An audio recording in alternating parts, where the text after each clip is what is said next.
never forget that smell when I sat down. I was like, oh my, I'm going to jail. I'm going to jail. I'm so you can. Perfect. Perfect.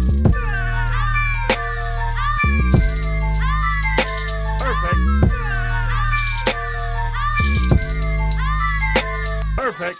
Yo, what's up, guys? Dope as Yola here. Thomas, whatever you want to call me. This is the Dope as Usual podcast. I'm here with my co-host, Marty O'Neill. What's up, guys? And today's the day you've been asking for since episode 1, season 1, nonstop, every day, 1,000 times a day. Guys, this is the burner episode. Thank you for being here, man. You know, I'm glad that they asked for it because I've been wanting It's to constant, too. So, bro. you know, like, you get what you ask for, man.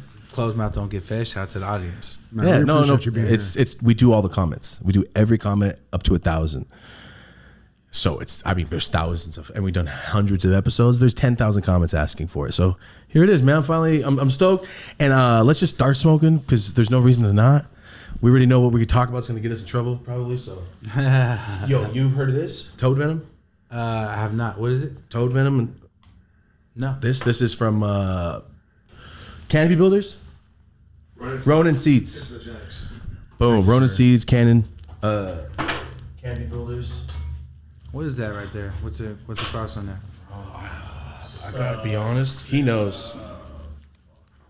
He knows. It's like a little gassy. It tastes like a cactus cooler to me. Like a little candy gas. Just on the I like dry it, dude. All right, let's get started. All right. So, I wanted to start this off. This is the way I was going to do this episode because you're not out there doing 50 fucking interviews. You're just not. So, I've seen you, we went on Drink Champs. That's obviously going to be about music. That's obviously going to be about this. And when we do weed stuff, we smoke weed, but this is not the weed show. You know what I mean? I guess saying that right now, but I wanted to take this as steps, like what a fan would want to know, what I would want to know as a fan. Because, Marty, what did I say when I got here? Oh, I left all my shit. Mm-hmm. I don't know. I got my little brother, my nephew here, so my wife took him to Universal. I was all like, I forgot all my CDs. Oh, shit. I have all the CDs, like all the signed ones. I wanted to bust them out and shit, but it's okay. I forgot them, but as a fan, I wanted to weave us through the industry, current. So that's how I kind of wanted to take this. Let's do it. But let's start it off at the beginning. You're from Frisco? San Francisco, yeah. All right, born and raised? Born and raised. Well, I was actually born in Daly City, a little far out from SF. Yeah. But then we moved to SF. My father had a restaurant right there on Fillmore, California. Oh, no shit. We lived on top of that restaurant. So we had a little studio apartment. And I would bounce back and forth from there to AZ.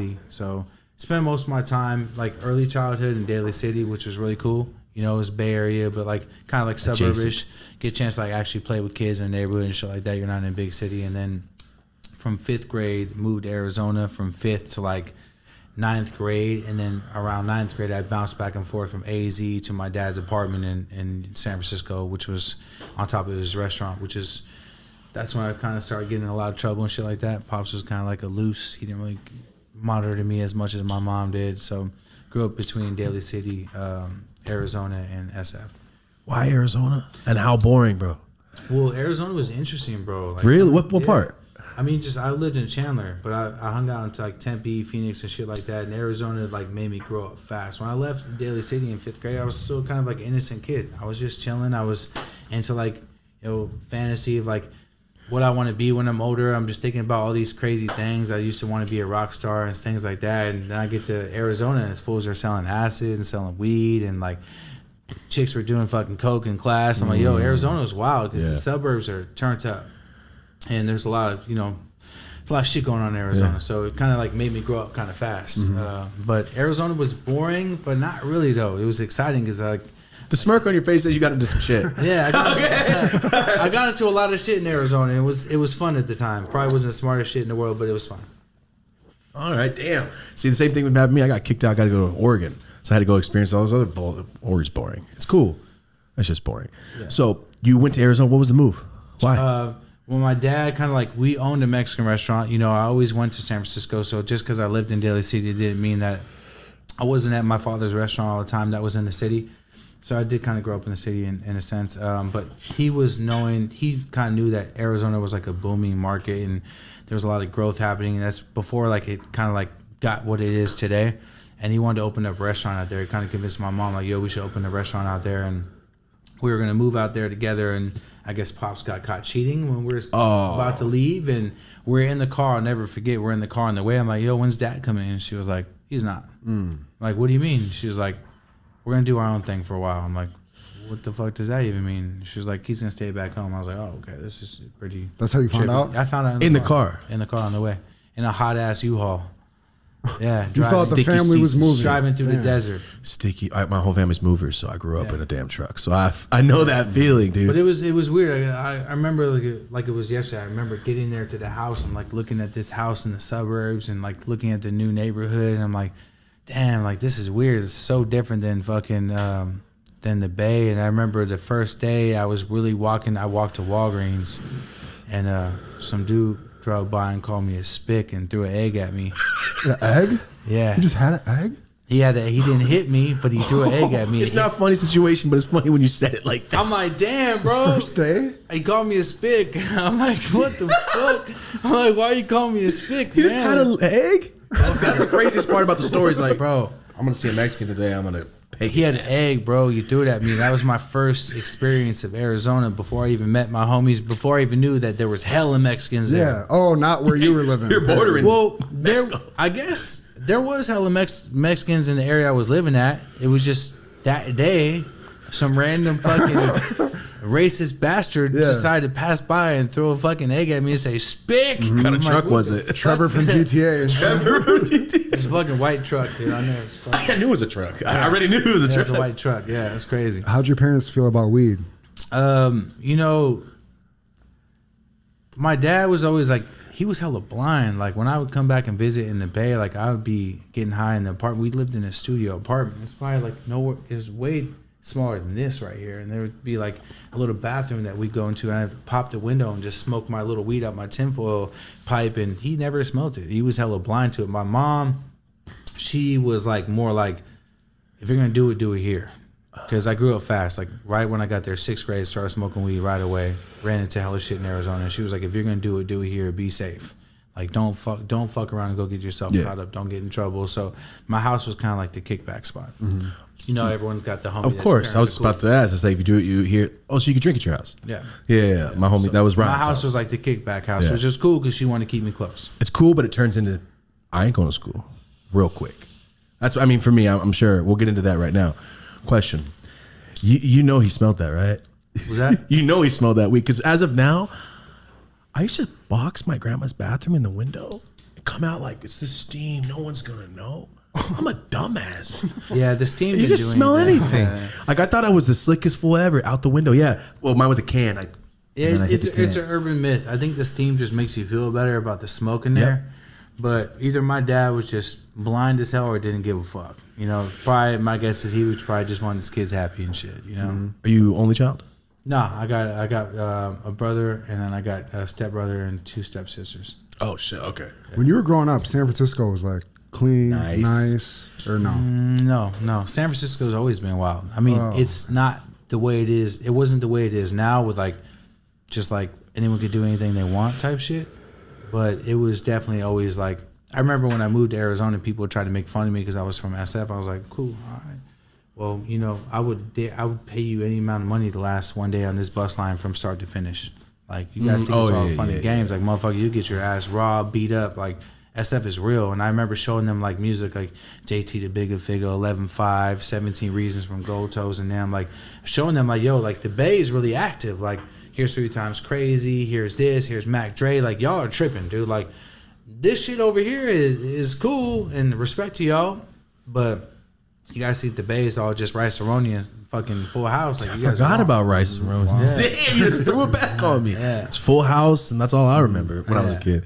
But I used to go. My mom would take me to. Come on, where Amoeba's at? Hayes Street. There you go. Cause my mom would go all the little hippie shops, do all that little pizzeria, that nasty ass goat cheese shit I told you about.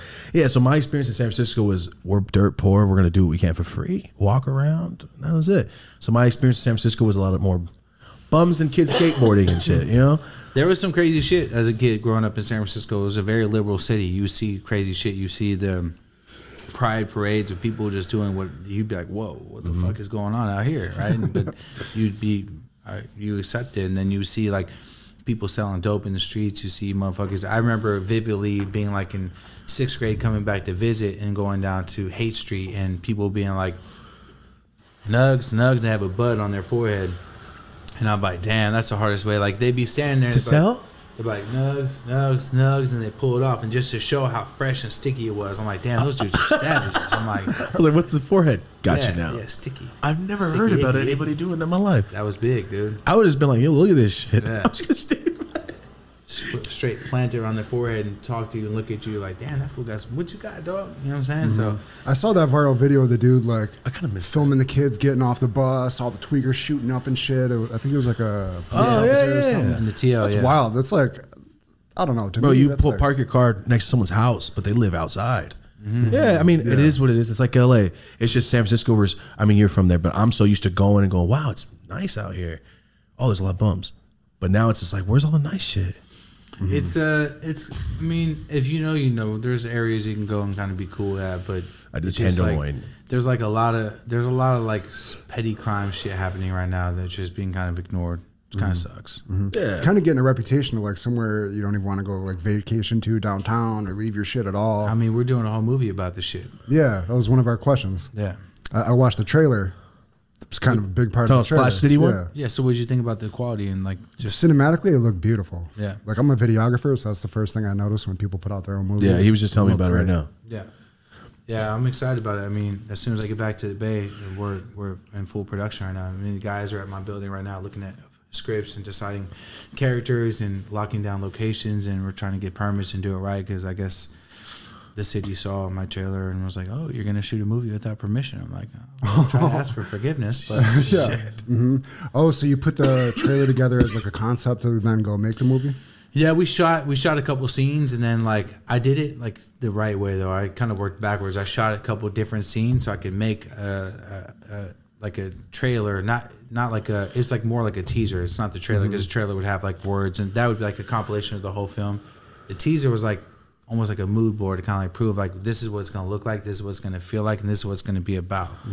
Can you give us what it's going to be about? Yeah, so it's about like a crew of bippers, some smash and grab cats from the Bay that kind of like come up together, and one of their brothers plays ball, and some crazy shit happens, and it just kind of like really kind of reflects like the fast life can like catch up fast, and like there's repercussions for everything, type shit. So it's about the city, it's about the smash and grab culture, it's about the whole bit craze right now. It's about just some crazy cutthroat backdoor Bay Area shit, so it's a good story, and a lot of people are like, you're glorifying bipping, you're doing this, but they don't really quite know that there's actually a really good script behind this film. It's not just film Smash and just grabs. showing a bunch of people doing hella crime. It's a really good story. I wrote it with my friend David, and I feel like it's gonna open up a lot of eyes, and it's gonna probably like open up the door for us in the film space. Is this your first time being so involved in a project like this? Yeah, it's my first film. I have developing a series right now with FX. Shit. Yeah, I can't talk about what or who's involved, but it's a very big project. Cool, It's congratulations. a That's very, sick. very, very, very, very, very big project, and that should start coming to life soon. And so my thoughts were like, okay, cool. Well, if I'm going to be in the building with someone like FX and developing a show that's going to be extremely powerful on the film side of things, that I should probably start getting into, because I've always wanted to do film. Like, that's my passion. Like, weed's my hobby, but my passion is really like music and film. And of course I love weed, otherwise I wouldn't be in it still. But I've always wanted to get to a place where I could do film. So For real? I thought it'd be, yeah, for sure. So I thought the first step should be doing this film, which is like a easy, like it's local, it could probably get done for under $1 million, $1 million, maybe 1.5, and then from there, kind of move into like an urban slasher, get into like a credit card scamming film, then get into like some other films. So I want to own my own portfolio of work on the film space as that show on FX starts to pop off, because if that show actually really does what I think it's going to do and what I hope it does, then if I own a body of films, then I could probably get in the right doors that actually Smart. boom, boom, boom. License them out and stuff Yeah. like that. So, all right. So, hold on. This film, besides weed, movies and film is my favorite thing on earth. It's what I think about all day, every day. too. Same with this guy, right? I'm gonna just jump ahead. I ask every guest. I wasn't gonna ask till later. What's your 3 favorite movies that aren't comedies? That are comedies? That aren't comedies. Oh, that aren't comedies. I mean, for sure, Goodfellas. For sure, Blood In, Blood Out, which is almost a comedy. It's the Mexican Goodfellas. Yes. And I feel like the third one would have to be, it'd be a tie between, it's so tough, man. It'd be a tie between 3. It'd be A Bronx Tale, Casino, or Blow, because Blow is the first movie that ever made me cry. Really? Yeah. That movie made me want to sell weed. Yeah, it made me scene where cry. he's walking through the hotel With his daughter, the scene with his daughter fucking me up. Oh, yeah. I was like, damn, because I had my little girl and I was trapped in the time. I was like, damn, man, this could be me, man. Fuck, I gotta be good, man. Yeah, kids young as shit then. Yeah. You were what, 17 when that movie came out? I was like, I remember when it came out, I was in the 9th grade. I don't think it was when it came out. It kind of made me tear jerk. It was like when my baby was like 2 and I was watching at the crib one time. I was like, damn, bro, that could really be me one day if I don't get my shit straight, you know? You see everything different. Yeah. In those first couple of years, you're like, Oh yeah, you guys probably had kids the same age, yeah. But film is something that I'm really into, and I'm actually like in the writer's room for the other development. The show is being developed right now, so it's like I'm going to film school. Like I'm learning, I'm learning. So it's Good shit, dude. That's dope. Yeah, he's been doing all the Super Bowl commercials and all that shit. He's been doing like a lot of cinematic stuff for a long time. So he'll just send me shit off the bat. I'm like, all right, I'm learning shit today, I guess. Marty sends me wild shit. So when it comes to cinematics, like I'm sorry, we see a movie like, damn, how much did that shot cost? Holy shit. Man, like You know? that teaser we did, bro, we thugged it. We pulled up, we rented a whip. That's a whip that got bipped, and that teaser, we did that shit in broad daylight in public. People are like, oh my God. We're like, shut the fuck up. hold on, you rented it? Yeah. We're filming. We're like, we're filming something. We're like, oh, shit. Because the homie pulled up, like, popped it. Everyone's like, oh my God, fuck. Like, no, just chill. It's all good. Damn. That shot Oh, looked that's what great happens for when you got no that. permits, Slow though, like- motion shot. Bro, we did that shit. chill. We did that shit. Like, On the fly? I told him, I said, bro, you got one chance to hit that motherfucker, bro. Make it look good. He's like, all right, got it. All one shot? Well, yeah, you're in fucking public. See, I love hearing this because there'll be like the times where like, wait for this lady to walk by. All right, let's do this shit real quick because there's no permit. I'm not paying you to do we shit. we just did it the right way. We just did it how every real film is made from the beginning. Like every real good cult classic is like a film like that you just kind of do guerrilla. You know what I'm saying? Like it's not always like mapped out and big budget and we're gonna block the street off and get extras everywhere. Yeah. Like that's when you actually prove That's your part worth. 2. And that's part 3 or 4 for me. Yeah. I'm gonna do the first couple like kind of thugged out. You know? So We just had a big actor in here. He was explaining like as much that you can do yourself of this shit. Yes. He's like, please, God, do it yourself. Don't let them come in and take it from you. Do it. Well, the thing is, like, the buyer, you know, I've been trying to write films for a while, and every time I got to, like, the finish line, the buyer would want something different. And they would try to, like, they would try to dilute your creativity and, like... What you were saying too? Yeah. And so my whole thing is like, nah, I got money. I'm just going to do my own shit. And I'm going to bring the finished product to the table the way it should be, and hopefully someone fucks with it. Yeah. And if not, you just put it out yourself and it's Nah, yours. fucking, I'm going to pop it off. Yeah, exactly. We're independent, dude. We're going to figure it out. Like, I'll go the way Taylor Swift did her shit, partnering with AMC or whatever it was, and actually rolled her shit out. With what? She made 100 M's, dude. Off of what? She's doing, like, screenings, like, actual, she partnered I with heard about this. They're playing her concert, right? Yeah, they filmed it, but they released it, like, as a film at all the movie theaters. She partnered with AMC or whatever it was directly. So my whole thoughts are like, well, before I even find a distribution partner, I'm probably going to pick, like, 10 cities, or maybe 5 key cities: Arizona, New Mexico, New York, the Bay, LA, maybe a couple other ones. Debut this shit, get lines down the block, do a recap of it, submit it to a couple film festivals, and by the time that all shakes out, the perception of, like, the want for this film is going to be out there into the world, and people are going to have to find a way to put it out. Shit. Yeah. Work backwards. Yeah, you're kind of forcing it out there. I mean, shit, it's a good plan. Put it into the world, baby. So when you get back, that's when you start. You're saying with scripts, characters, and everything else. No, script's already done. Characters already selected. We already did auditions. We had 22,000 auditions. Shout out to everyone that auditioned to this film. It was really hard. 22,000 people. Yeah. How many roles is that? Man, it was probably like 15 plus roles, but like it just was a lot of people How long were does that interested. take? Man, it's been tough, bro. That's why my partners were kind of trolling me before I came here, before we started the interview. They were FaceTiming me, man, this is our building now. You ain't even over here. I'm like, bro, I'll be right there. But it takes a lot of work, and you wanna also involve like local talent, but you want to get professional actors too. So you gotta try to please both worlds. But we got a good cast, some really good, really good actors, and some really good new talent we're about to introduce to the world. Good shit. It sounds awesome. It's like, you know how to quarterback a project. I mean, you just doing celebrated music for 18 years in hip hop, right? Over goddamn 40 albums put out. 50, I think we're at 50 right 50 now. out, full albums. Yeah. So you know how to take a project from A to Z.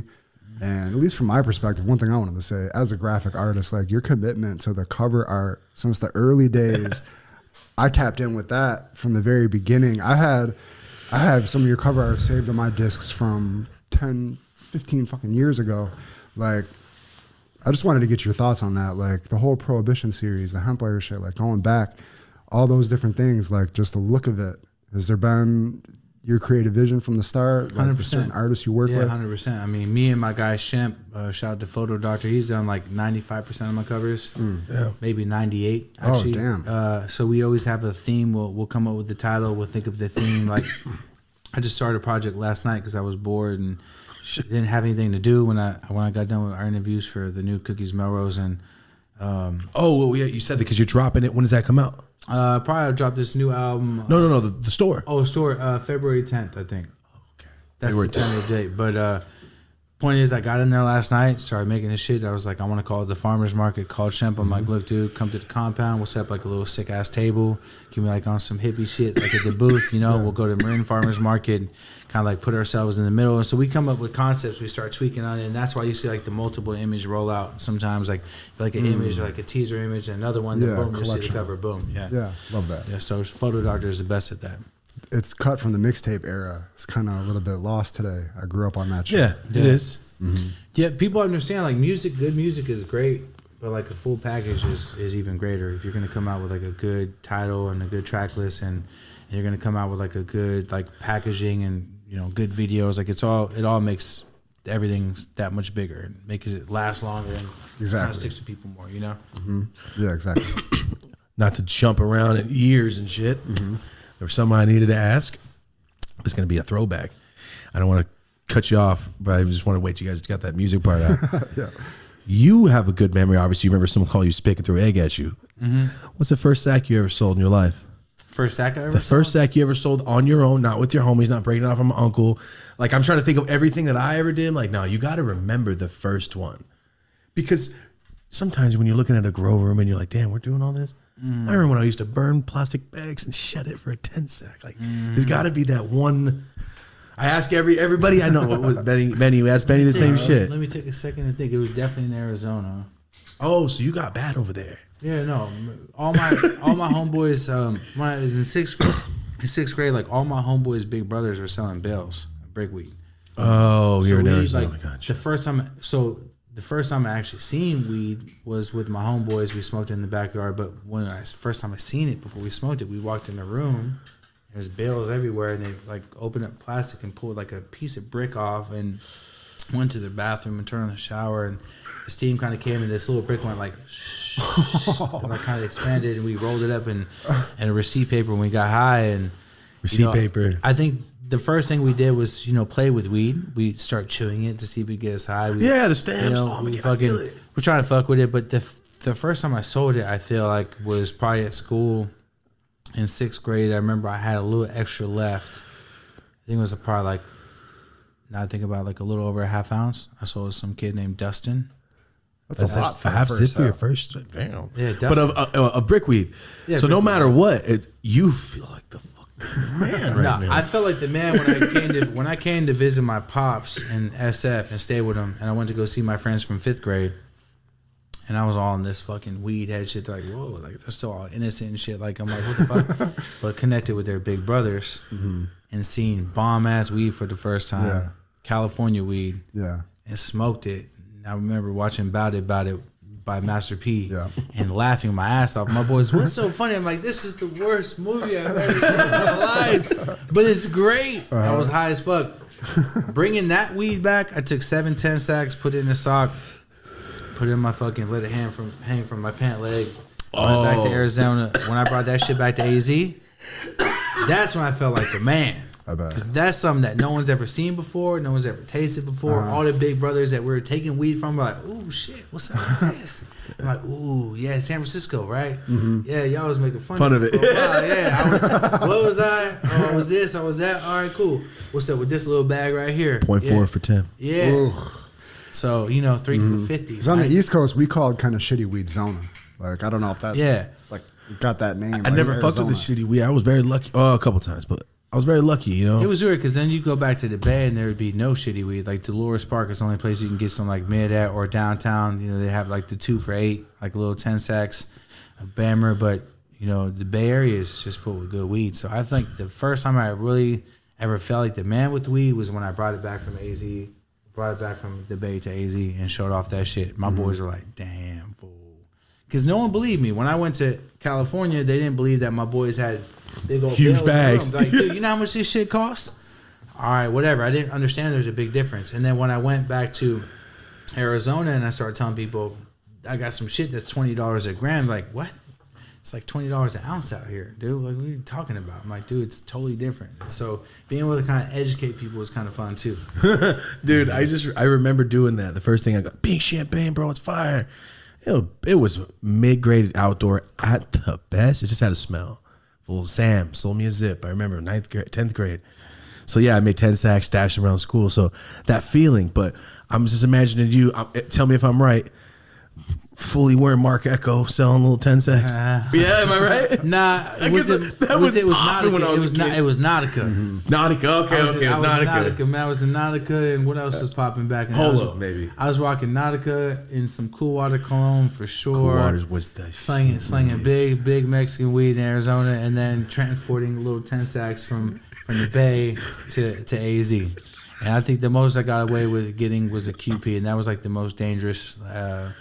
Like my film I wrote that before I wrote this film maybe like 8 years ago, and it was based on something I'm working on now. But like the opening scene was that moment where I kind of took the same stock method, but this time I put the zips, and I was so caught up in like movie life. I'm thinking I'm in fucking Belly. I took these sandwich bags and wrapped them with cellophane and put Vaseline, and I'm fucking dumbass, bro, dumbass. Does that not work? I'll tell you why. So I'm sitting there wrapping up, zips, making them all fucking solid and shit, wrapping up with fucking Vaseline and cellophane because I was watching fucking Belly, thinking I was about to do something, and put that shit in a long sock, had it hanging from my pants, and I'm standing there in line, and I'm like, oh fuck no. I'm like, oh shit. And I go through TSA, and this is before the TSA was really a thing. This is pre 9/11. Get through my little thing, get on the plane, I sit down, and I never forget that smell when I sat down. I was like, oh my fucking going to jail. I'm going to jail. I'm fucked. I got a QP in my fucking pants, and this shit smells insane. I'm talking about that Vaseline intensified that weed, dude. Like, that shit ain't do shit. As a matter of fact, by me squeezing it hella much, opened it up. It opened up that turp hella much. I didn't know about it. I was a kid. Yeah, squeeze it down, so tighter. And I remember getting off the plane and walking up to my homeboy's cousin's brown Cadillac. And I walked up, he said, damn, fool, you're hot as fuck. I'm like, I know, dude, let's get the fuck out of here. And I remember pulling that sock out and holding it up. Like, dude, you're crazy. We pulled out at the gas station, got a swisher, rolled up, to the moon, baby. I had a QP and AZ. It was over. Honestly, though, I kind of miss those days that a swisher and a car ride was the fun of the day.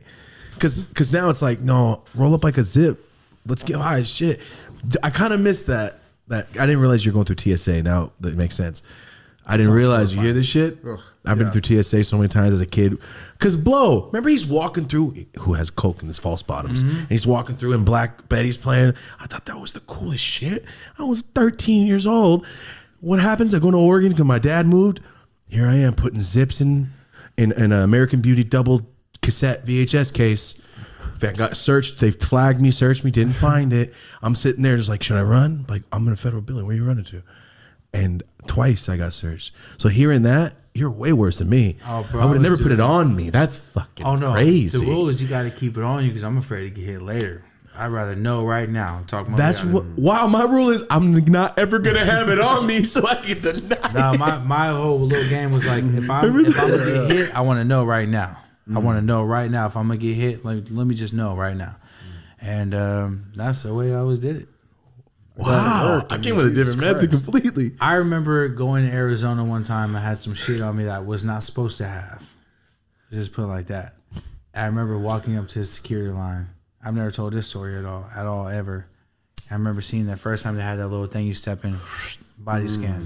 Oh my fuck! I was like, oh my god! I'm already in line. I'm like, dude, what the fuck is this thing? Like, what is this? Yeah, you don't even know what it is. I don't even think I'm actually ready to tell what happened, but I did something very crazy and it worked. And, You swallowed it. No.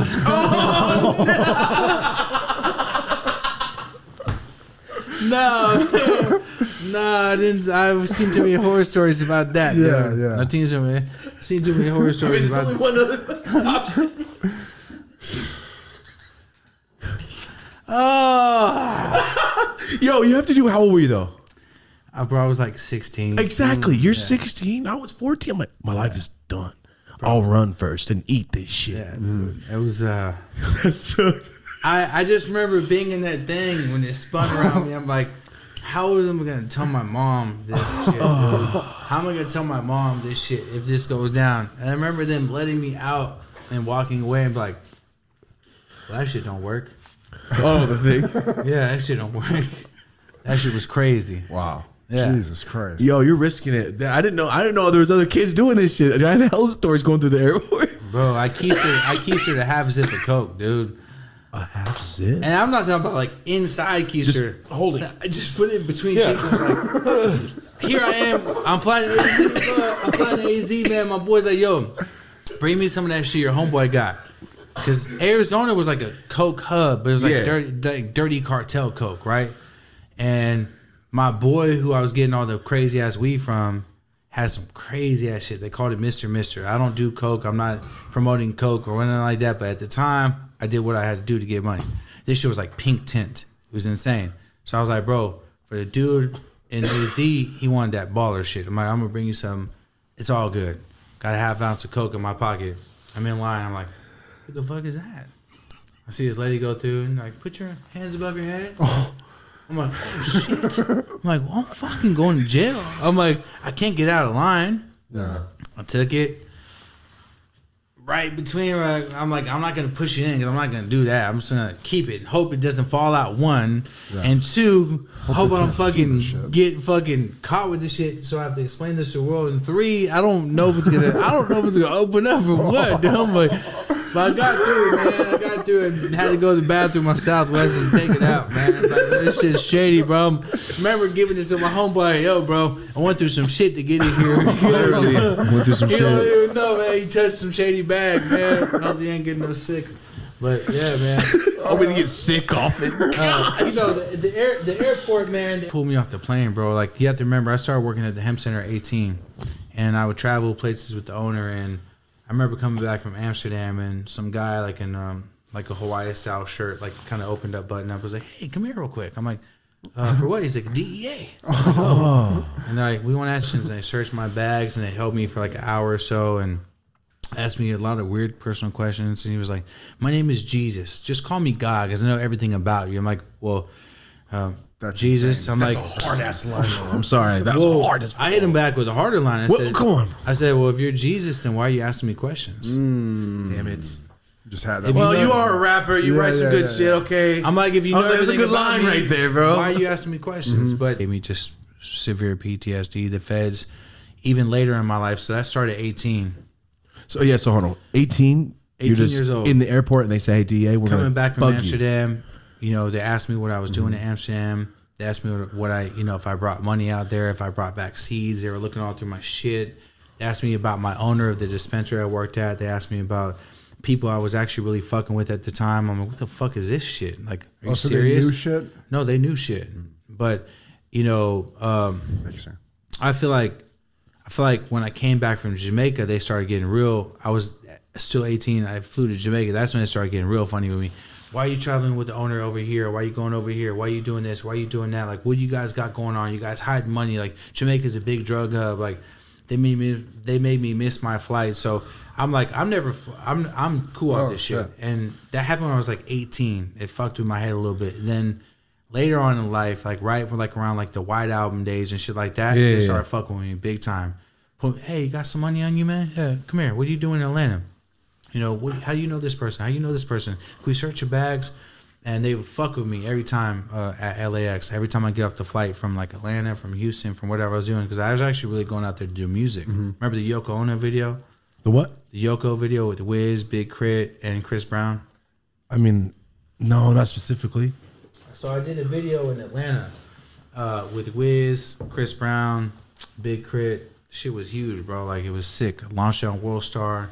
Hella millions of Damn, views. remember Like, that? Launch on World Star. Launched on World Star. Hella millions of views. Started going crazy. I get off the plane.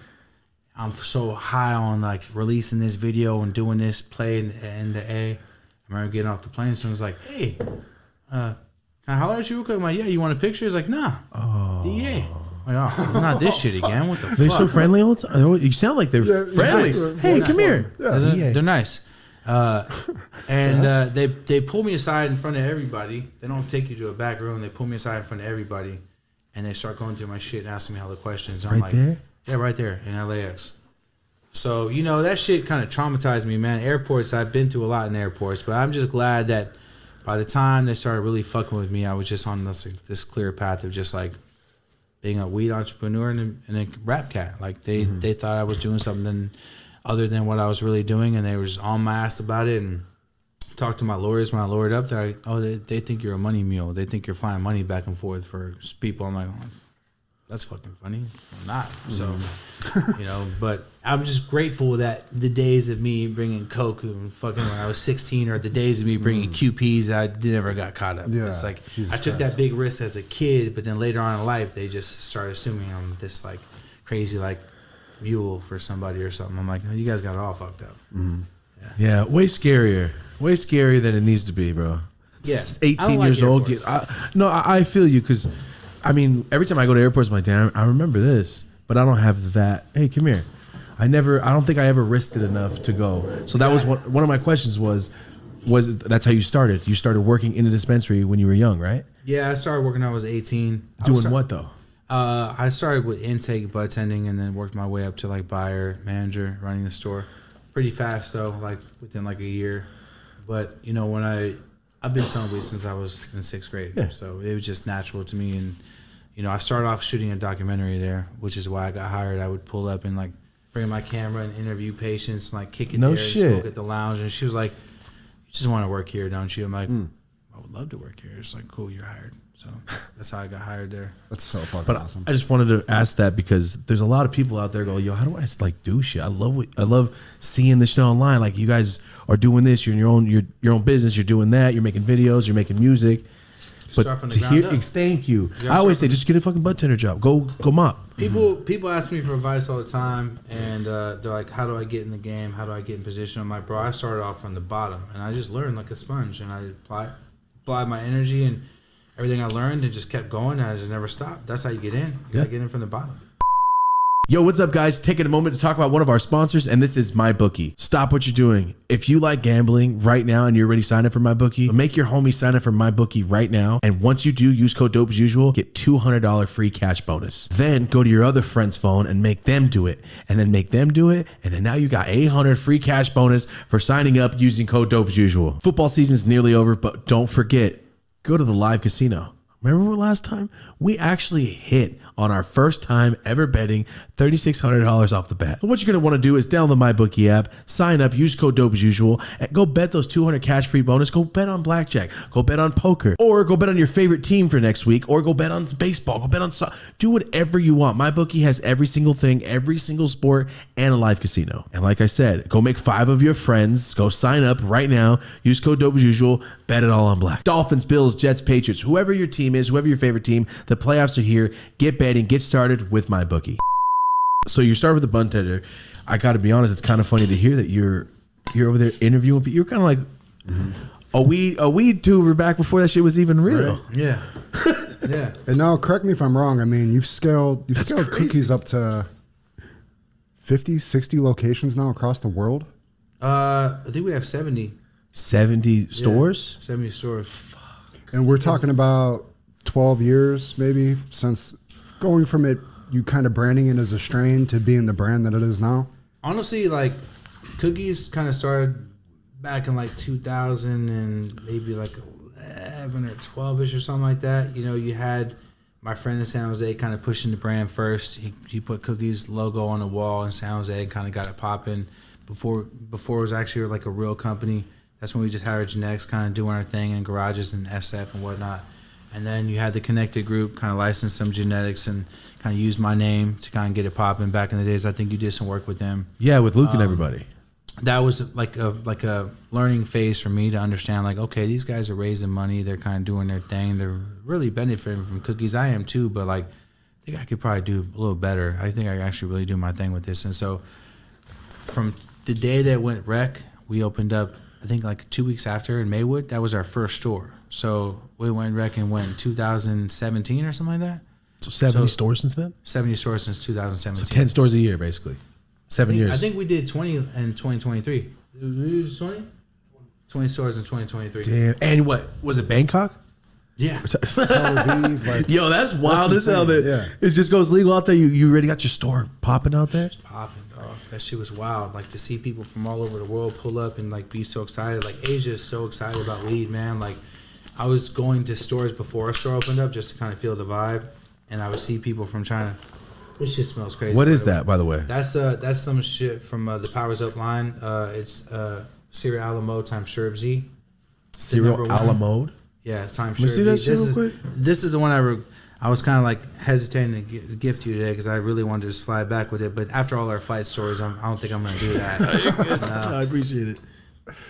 That shit's insane, bro. It's one of the best new ones coming out R&D. It's fucking amazing. It smells like you remember when we were kids, the push pops. You push them from the bottom, they're hella hard with that stick. You got it smells like the purple ones. You have to smoke one of these. Dude, I was like having writer's block in the studio last night, and I rolled one of these, and I banged out fucking 2 records hella fast. It was like, cool, hell yeah, shout out to the weed, dude. Shout out to the weed. So damn, it's a good one right here. Yeah, so to scale so many locations and like inside a year, is that insanely stressful, or do you feel like you have it down now to the point that you can like efficiently do that? It's stressful for a couple reasons. I mean, anyone doing that kind of volume is. Oh, that's just extra. Oh, it's extra? That's just extra. Okay, cool. I don't want to fuck nothing. No, you're good. You're good. It's stressful in the sense that, like, for our business model, we have to manage a lot of different partners and like deal with a lot of different relationships. Are you franchising it? No, you can't, and not anyone could just open up a cookie store. That's what I was asking. Yeah, it's like it's not franchised because not anyone could open it up. You can't pay to do it. We kind of just go market by market and find the best operator. So let's just say, but you West still Virginia. retain it. Yeah, West Virginia, for example. You live in West Virginia. You cultivate good weed that looks like this. You're doing good things on your own. You have a store, right? We would probably approach you and say, hey, does it make sense for you to get some new genetics in your catalog? Does it make sense to paint your building blue to give us a very small royalty off it and maybe get the purchase option in the future? And we do deals like that. So it's not really like a franchise thing. It's more of a partnership. Mm-hmm. We get a chance to kind of cherry pick our partnerships. In markets like Florida, you have to go vertical. You have to grow your own shit into your own thing because you can't just like you have to do it yourself all the way from bottom to top. So that's an exception. But like markets like... You mean like legally? Yeah. Mm-hmm. Yeah. Yeah, so everything has to be in-house. Yeah. So Gotcha. Everything like in states like, let's just say like... Colorado was like that for a while, right? Colorado you could work with different people. Like because Colorado you can have people cultivate for you. You could do licensing deals like that. So, okay. But Florida was like, nah, you have to buy licenses, limited license market. And a lot of these markets are limited license, but they allow you to do things like that. Like in Arkansas, we have a good partner out there, and they're one of the only groups with like good cultivation and storefronts popping off. Like it'd be way too hard for us to open or to enter a limited license market like that on our own.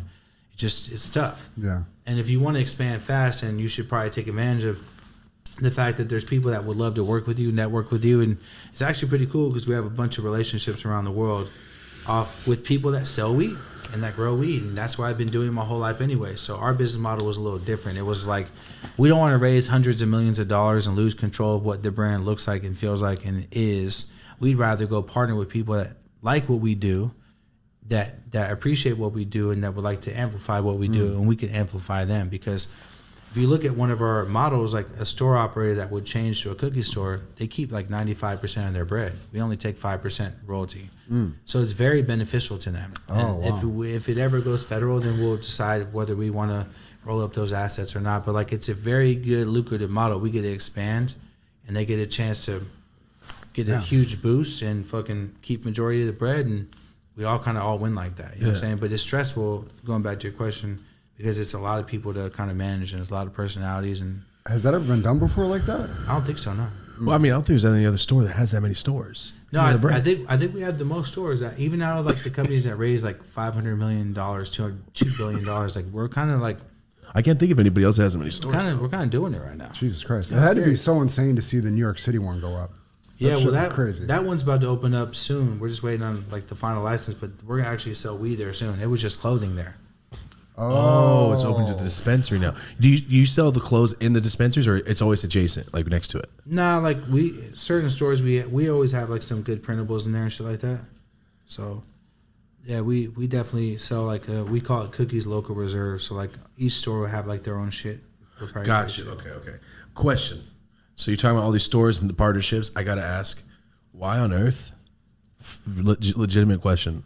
Why did you open a store in Merced, California? Man, I love the Valley. I love the Valley. I mean, but you know what I'm saying. Merced.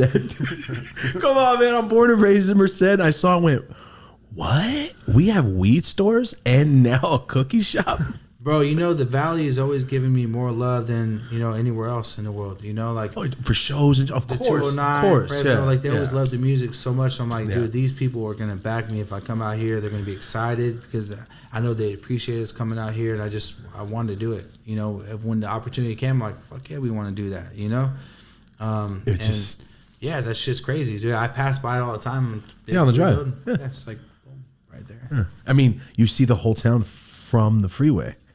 You can see both sides actually, but that one's nicer. As a stoner, think about this. Like, we all love the weed, right? I like to call myself a vertically integrated stoner, right? That's what the cool part about all this shit to me. I got my own papers. I got my own grinder company. I got my own weed company.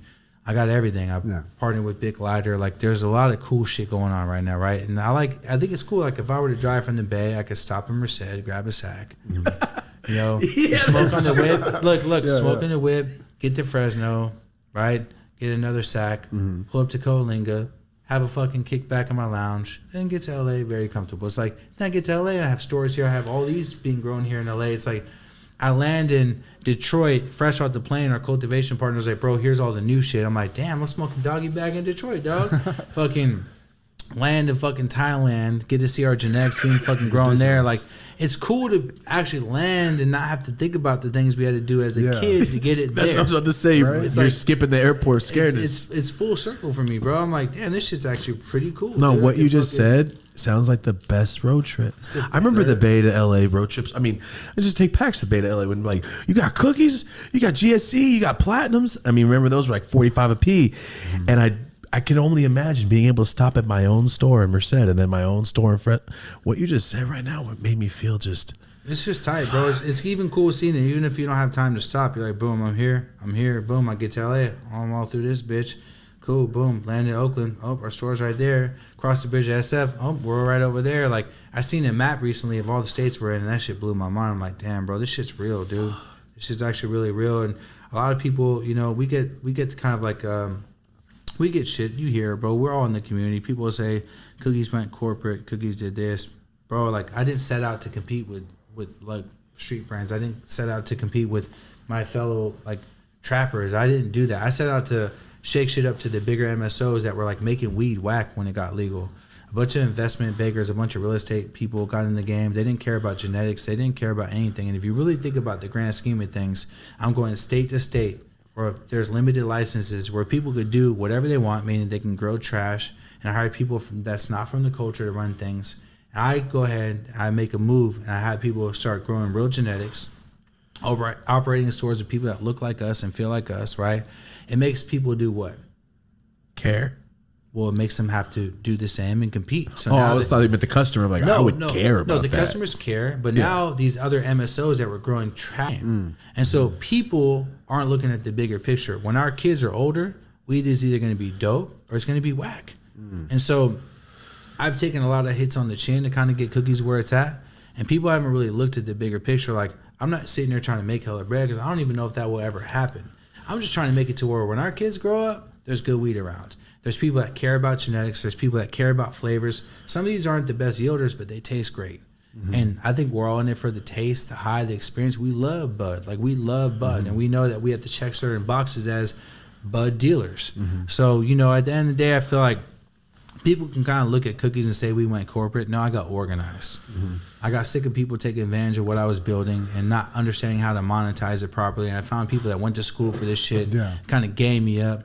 I still have full control of the brand. I still have the vision in my hands. I still have, you know, the look and feel, the menu in my hands. And I think the most important thing is, like, we're actually shaking shit up for the rest of us. If you're a breeder, if you're a fucking cultivator, if you're a fucking brand and you want to go get into other markets, we're making it possible for those conversations to happen because we're shaking up shit for our competition. And our competition is looking for guys like people watching right now saying, how can we kind of get at Burner? How can we get next to what he's doing and kind of like, you know, kind of compete, right? They're going to go hire California cultivators. They're going to go hire good cultivators. They're going to go hire good breeders. They're going to go find people from the culture to do marketing, to do social media. I'm just trying to help all of us get in position so it's just not whack. Because I do shop with other people. I do smoke other herb. Like, I enjoyed the hell out of that joint. I don't even know what it was. I'm probably going to ask for a jar before I leave. Like, I'm an actual real weed head. And so, like, I just want to see people in position around the world. Like, I don't want this shit to be whack. By the time our time comes, like, I don't want this shit to be whack. I never thought about it that way. I got to be honest, because look at, you know better than anyone. I don't really know about weed controversy. I don't really know about, like, it's genetics and this and this. My homie John over here, he tells me about shit. I don't know because I don't grow weed, man. Like, I smoke weed, I buy weed. I'm happy as shit. I'm not trying to get into, like, who said what? I don't know really, enough. It's really cutthroat. You know, I think that things have changed since it went rec. Like, when it was medical, the shit was player, bro. Everyone was working together. So much cooler. It was so much more fun. We was able to ride around with bags and do our thing and get pulled over and say, oh, we're vendors. We're about to go to the club. And everyone was happy making money. And no one was cutthroat coming at each other. But as soon as it went rec, and people with money started getting involved with people from the streets and people from the game, started putting in their mind what they think business should look and feel like. It started creating this, like, weird competitive culture, and it's like this whole, like, weird ass vibe right now in cannabis, and this shit's whack. Like, I just really just want to tell people, like, stop, like, focus on where we're at right now. We all used to do this shit in a whole different way. We have to adapt with change. If you want to be in the game, it's kind of saturated right now. It's kind of tough, but, like, don't let people that's not from our industry influence you on the moves you make in business. Like, just do what you do. Be dope, be good, be consistent. Come with heat and everything will play out. But, like, there's this weird attitude of weed right now, and the controversy's gotten really bad ever since it went rec. Before rec, it was amazing. There's, like, little weed beef and shit like that, of course. There's always beef, but not like it is now. See, that's the thing. Like, I wish somebody would make a doc. I don't know. I just remember shit from clips. Like, damn, that fool punched him. Yeah, we need, like, Trap Lord Ross to break like Trap Lord Ross, exactly. But of the weed industry, because I got to be honest, man. A lot of the things I don't really know about the controversy behind them. Like, you're saying Cookies went corporate, as in people say that Cookies is a corporate company now, but you were always a corporation. Well, I think it's like, our people are so designed to think that, like, doing the right thing and actually growing is wrong. Oh shit! What is that? What did you just roll? This one? Yeah. You smell it right there. I can smell that right away. I feel like our people are designed to think that, like, doing things organized or doing things with purpose, or, like, they just look at it like that. Like, I didn't go corporate, motherfucker. I'm in business. Like, what do you want me to stay at a certain level? You want me to be, like, in the box? You want me to be like the point. The point is the point is, like, to build something powerful. And, you know, you have to, in order to build something powerful, you need a team. And I'm not gonna act like I'm an accountant, like I'm a biz dev guy. I'm not gonna act like I'm a, you know, marketing. I'm just good at what I do, and I'm just gonna do what I do, and I have other people compliment it to grow it. Yeah, it'd be like if someone says, "Yola, man, you're fucking popping on Spotify right now, man. What happened when you was fucking doing your shit on?" You'd be like, "Hey, brother, don't you want to see my growth? isn't it amazing that we started this from the bottom and now I have my own studio and now I'm actually being highlighted by people like Spotify, which is big companies that actually recognize, but that's what it's all about. Exactly. So people like to talk shit because we're very hardworking motherfuckers. Like we're consistent. I didn't realize that's what you meant. Oh, that's just people being dickheads. Yeah. Oh yeah, I get that shit all the time. Yeah. Okay, no, never mind. Like you would never get a studio. I'm like, bitch, I was broke. I can fucking get a studio. I think we're doing this. Yeah, like you want me just to be like, just do this for nothing. So I understand what you're saying. That's what you mean by corporate. Who cares? Hold on. I'm gonna forget if I don't say it now. That is you that rolled a joint on the cover of Traffic. Yeah. Because I had that up. I'm like, that's because I always looked at him like one of his homies made fun of that joint because I roll ugly ass joints sometimes. This fool will talk shit because I remember them from he chose it for the cover, huh? You know what? Who cares if I roll ugly joints sometimes? Man, look, so I saw that one like that's definitely you that rolled down the Traffic. Look, at the end of the day, bro, like I could roll like the perfectly thin joint. Or I could roll like the even joint, but I like a real grumpy weed smoker boss joint. Like this is a boss joint. They get pregnant at the end. I think I just fit like maybe probably like 2 or 3 grams in that bitch. That motherfucker heavy, smoking. You know? No, I feel it because I roll them. They always get and they get lumpy on one side. I'm like, fool, you can't roll. You smoke weed for a living. I'm like, I'm sorry. Because today I tried. I was like, we'll be on camera. I'm gonna try. But I still fucked up. That's so okay, it makes me feel better. No, man, here's the thing. It's like I roll ugly ass joints sometimes. No, me and Wiz go back and forth. We have different styles. Like I'll roll sometimes all the way through with no tip, so it'll be all weed, and it'll be consistent all the way through. Or I'll roll them like small and grumpy and lazy. Like I'll take 1 1/4 and just roll up hella little joints, or I'll roll like double fatties where they're all fat. We just have different styles and like to fuck around. But I think I can get in the joint rolling contest for different styles. Shit like that. Yeah, but who could fit the most in here? I think I could do great on that. Yeah, it might be ugly though. Sure. Might be overlapped and not even at the end. For sure. Like I mean, it's funny to watch people like get a big ass joint and get scared. You know. Yeah. And Kenny Power says I roll loosey gooseys. I roll them kind of loose, so it's kind of like I roll them loose and then I pack them down because I don't like that airy light feeling in my joints.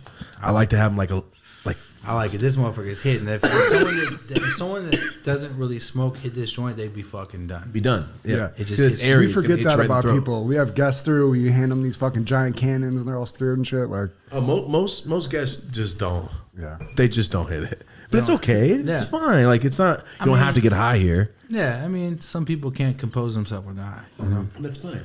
How much is like edibles, dabs, shrooms part of your life? Shrooms on the microdose level. I used to do shit way harder when I was like younger. I'd do acid, shrooms, and shit like that. But I'll do microdose right now. Maybe if I'm in Hawaii or something, I'll eat like a couple grams of shrooms or something like that and just enjoy it a little more. But edibles, I'm scared of them. I went to the hospital off edibles. No. Yeah. Wait, hospital legitimately or hospital just too high? No, I went to the hospital, dude. Not like was in there, but I was too high for sure. But I think I had a reason for it. When did this happen? Man, when I found out my girl was pregnant with my first daughter. Oh, so you were young. Yeah, I was working at the hemp center. Oh, I was saying, if I could imagine being a nurse, this guy's too high. Is that fucking burner? Man, bro. Are you fucking kidding me? I was at the hemp center, bro, and we used to eat edibles like it was nothing because people would bring things. They'd eat banana bread, have a raspberry bomber, drink a fucking weed tea. Oh, here's some weed Twix bar. Let's eat it. And I was eating edibles all day and smoking all day.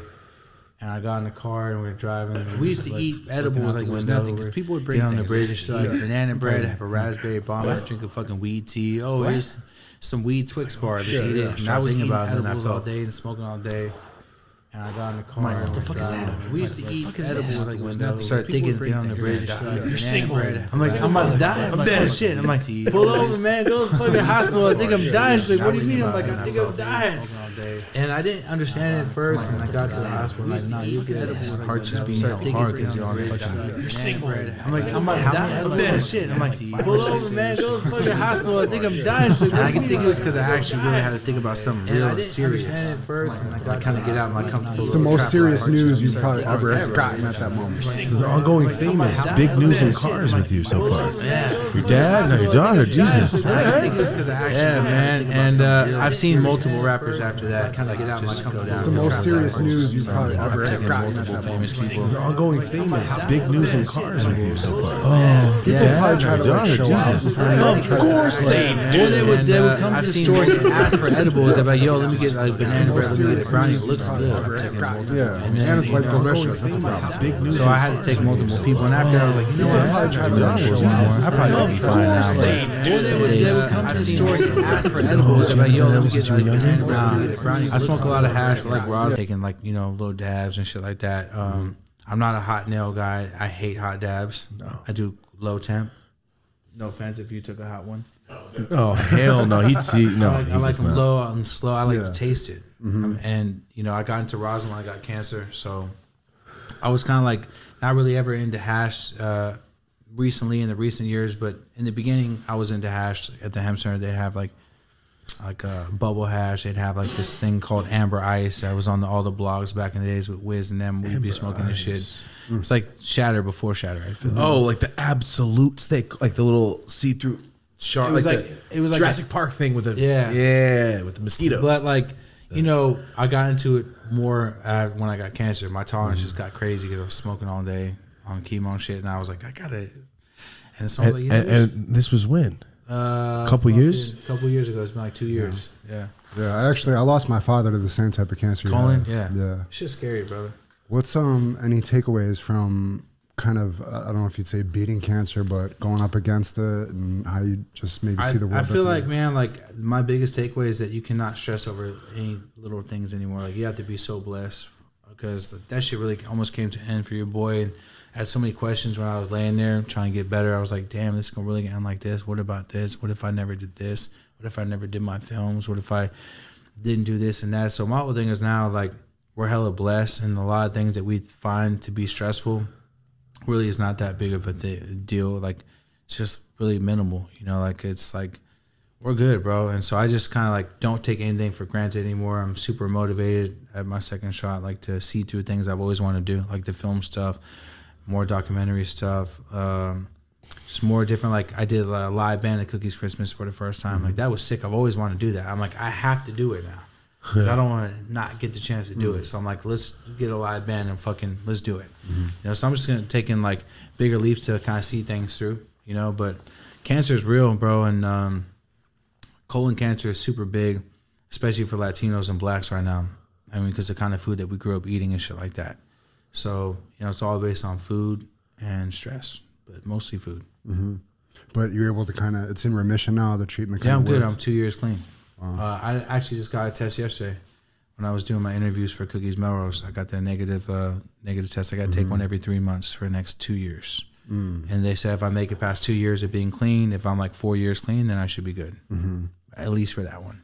Man, so they told my dad he was in stage 4. He had to like rush for emergency surgery and shit. It was bad. I lost my mom to stomach cancer, so I'm very familiar with that shit. Yeah. It was in my favor, and I'm like definitely never gonna take that blessing for granted because that shit's.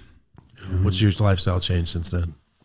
Diet, for sure. I lost about 50 pounds. No, yeah, you can see it. And then I just gained back like 16 recently because my girl got pregnant. So the mutual weight gain. Like I'll gain some for you.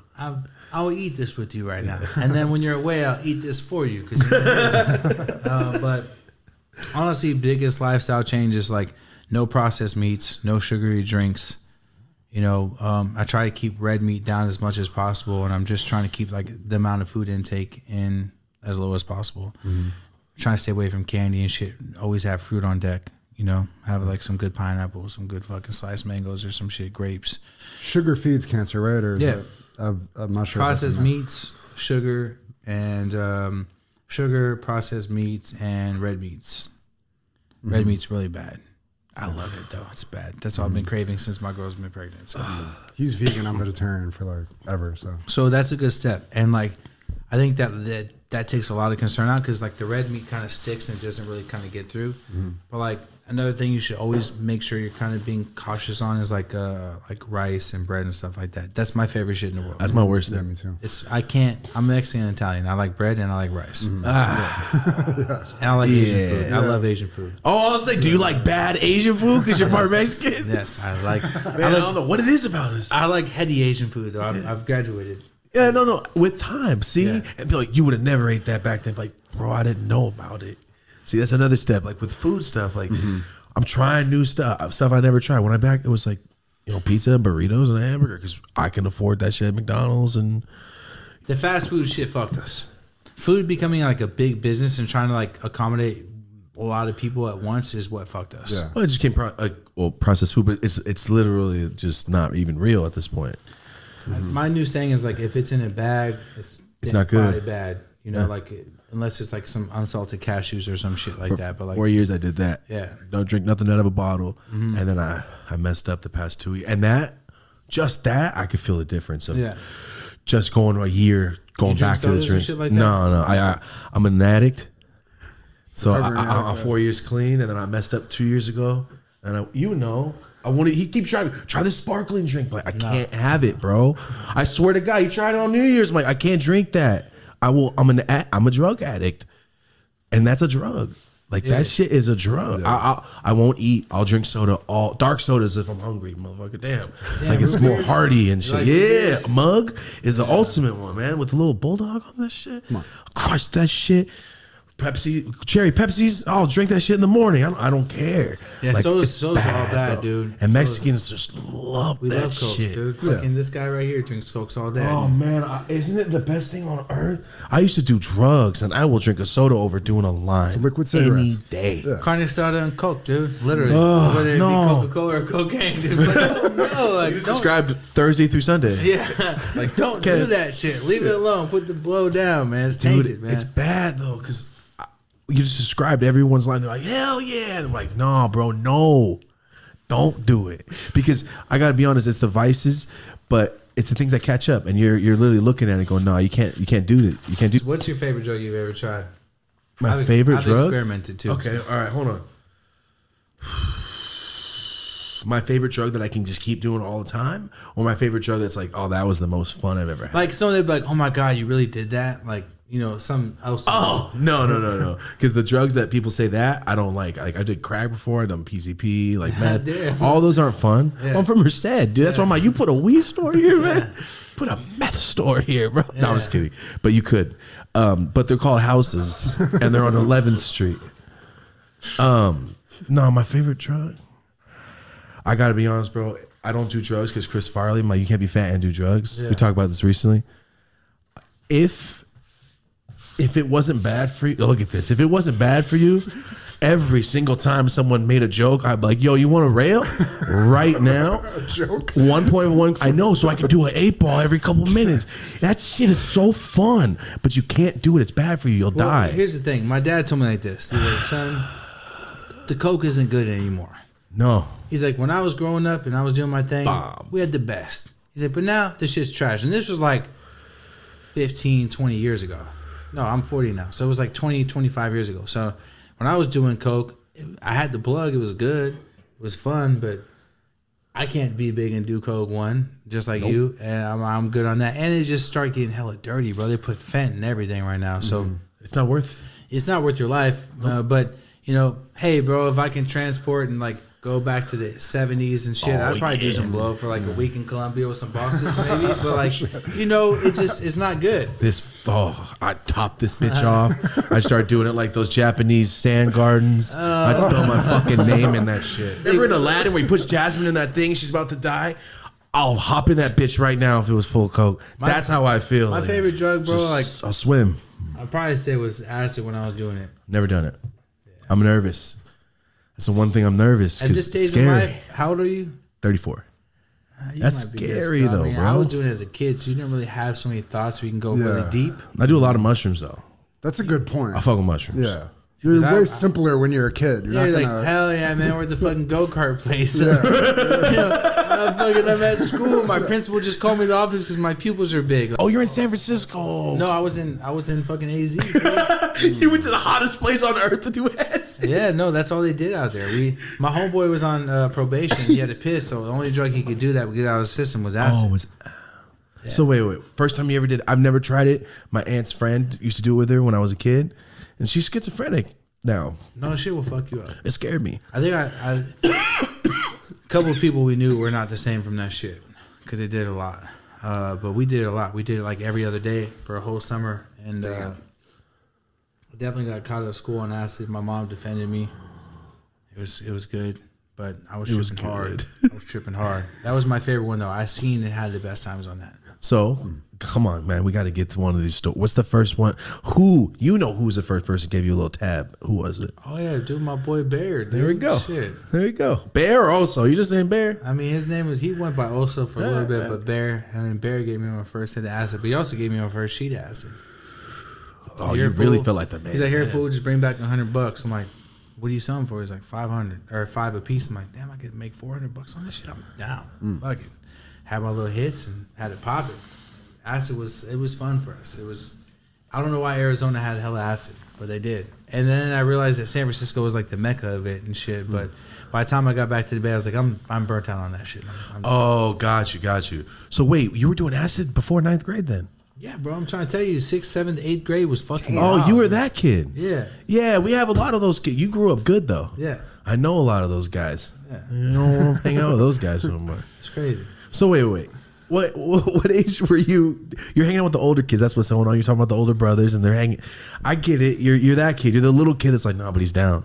Yeah. Yeah. That fool's, he's with it. Yeah, he's down. What's the first time you ever tried acid then? School. At school? Yeah. Nah, you were. How many? What were your grades like? What kind of grades did you have? Yeah, I wasn't good at school. All right, that's what I'm asking. Like, there's no way you kept up. I mean, bro, I popped acid at school, bro. We were being stupid in Arizona, bro. Arizona was like an experiment. It's like almost like an experiment, I feel like. It's like put a bunch of people from different places that couldn't afford where they lived in this cheap place and let them go crazy by a cartel town. It's like, whoa. Oh. Think about that. Yeah. When I moved there, hella people from Cali, from like New York, from these more expensive places are moving to Arizona because it was cheap. A lot of people from all over the world started coming there, and it was crazy. It was turned up. Fools were getting down out there. It's nuts. Jesus Christ. AZ was kind of turned up, but I was on acid in school a lot, and I got caught at school on acid.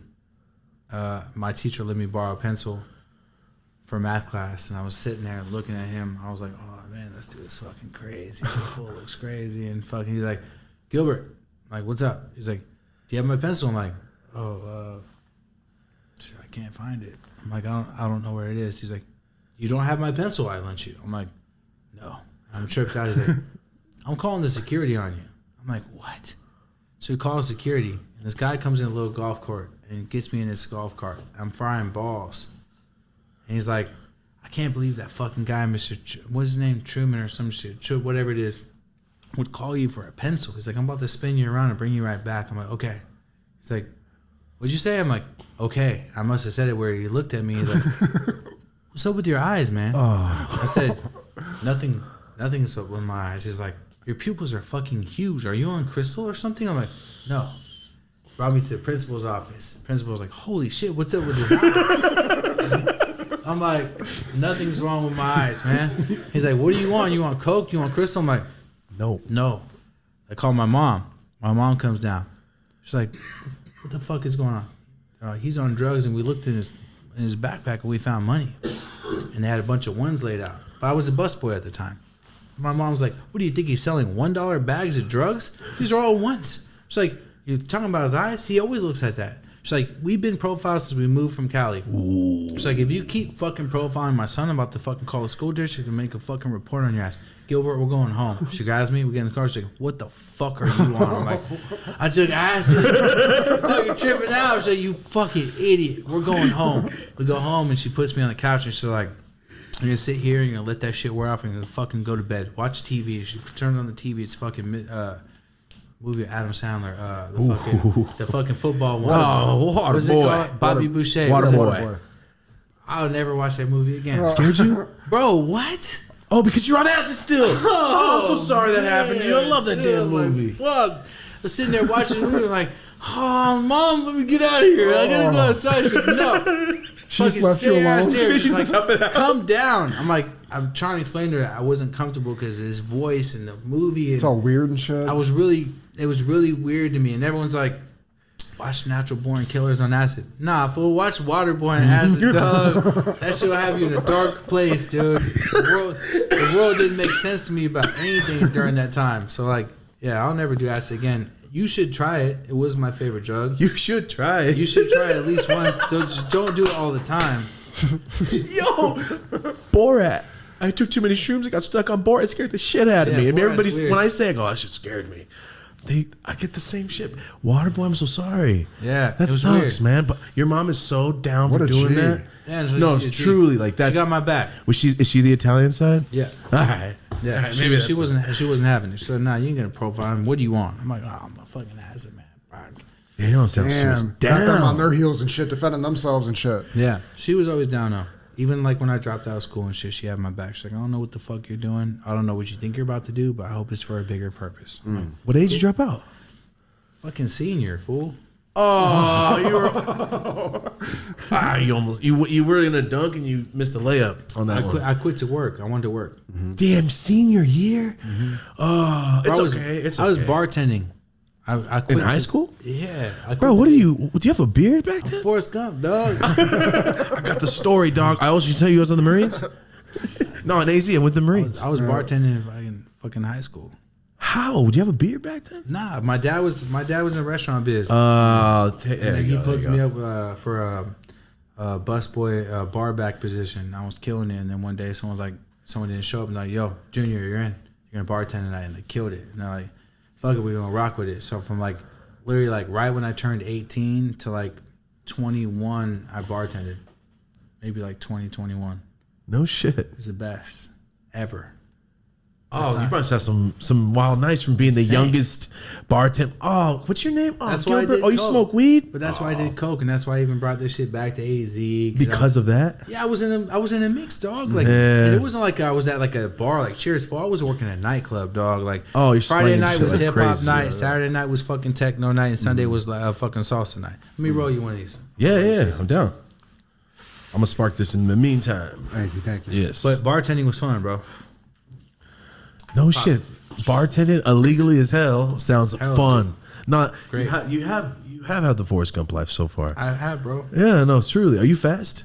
Uh, I'm just kidding, bro. You're not. I'm just You know, kidding. I- Can you run real fast, bro? when we had to run from the police one time in Arizona. I was the fattest guy and the fastest guy, so I am fast as well. I was out of there. Holding your pants up as hard as you can. I'm very uncoordinated. But when it came to that, I was out. I was gone. I'm like, nope, not happening to me. No way. All right, first time running from police. What park were you at when you had to run? We were in like one of those shady alleys. You know, Okay, here we go. You know the little fences right there, like you see in the movies like in LA where fools like running on like the little On the tops? Yeah, Yeah. We're just behind there smoking, and some fucking shit happened, and we just took off. I forgot what it was. I think someone stole some shit from a store or something like that. And we're just chilling back there smoking and kicking back and Got profiled. Popo pulled up. We didn't get profiled. We're on bullshit. Fools are stealing this shit. All right. So I know we're still into the early part of your life right now, but if you got some time, I'm gonna. We got time, brother. We got time. All right, here we go. So one thing that Marty brought up earlier: 18 years of hip hop, right? Mm-hmm. So you started at what, 22? No, hell no. Wait, did I? 2000, maybe. I started rapping in high school, but I think the first album came out in 2006. So what is that? How many years is that? 22? 22? I mean, 18. 18, yeah, 18. Yeah. Yeah. That's when my first album came out. I was rapping before that, fucking around with it, but yeah. So you're bartending, trafficking ass coke back and forth to Yeah. AC. That's the best story. That was only a one-time thing. I'm kidding, bro. But yes. All right, you're bartending illegally as hell. You're working at the spot. DEA's like, come here. And it wasn't for bartending. It was about the weed shit. So you're Forrest Gump right now, all right? For sure, dude. So, and then you're like, by the way, I have to hit the studio after this have bartending to. gig. What the fuck? You're busy. Yeah, you are half Mexican for sure. You're a busy guy. But you know what's crazy? If you really like, and some people be like, man, that guy's full of shit, right? But like, the good thing is that I always documented everything. And so like, if you go back and watch the first music video, Burner, just go to YouTube, type Burner. I'm rapping, right? I'm rapping at the bar I worked at. Oh We shit. closed that shit down for the night. And I was like, guys, let me get the scene in right here.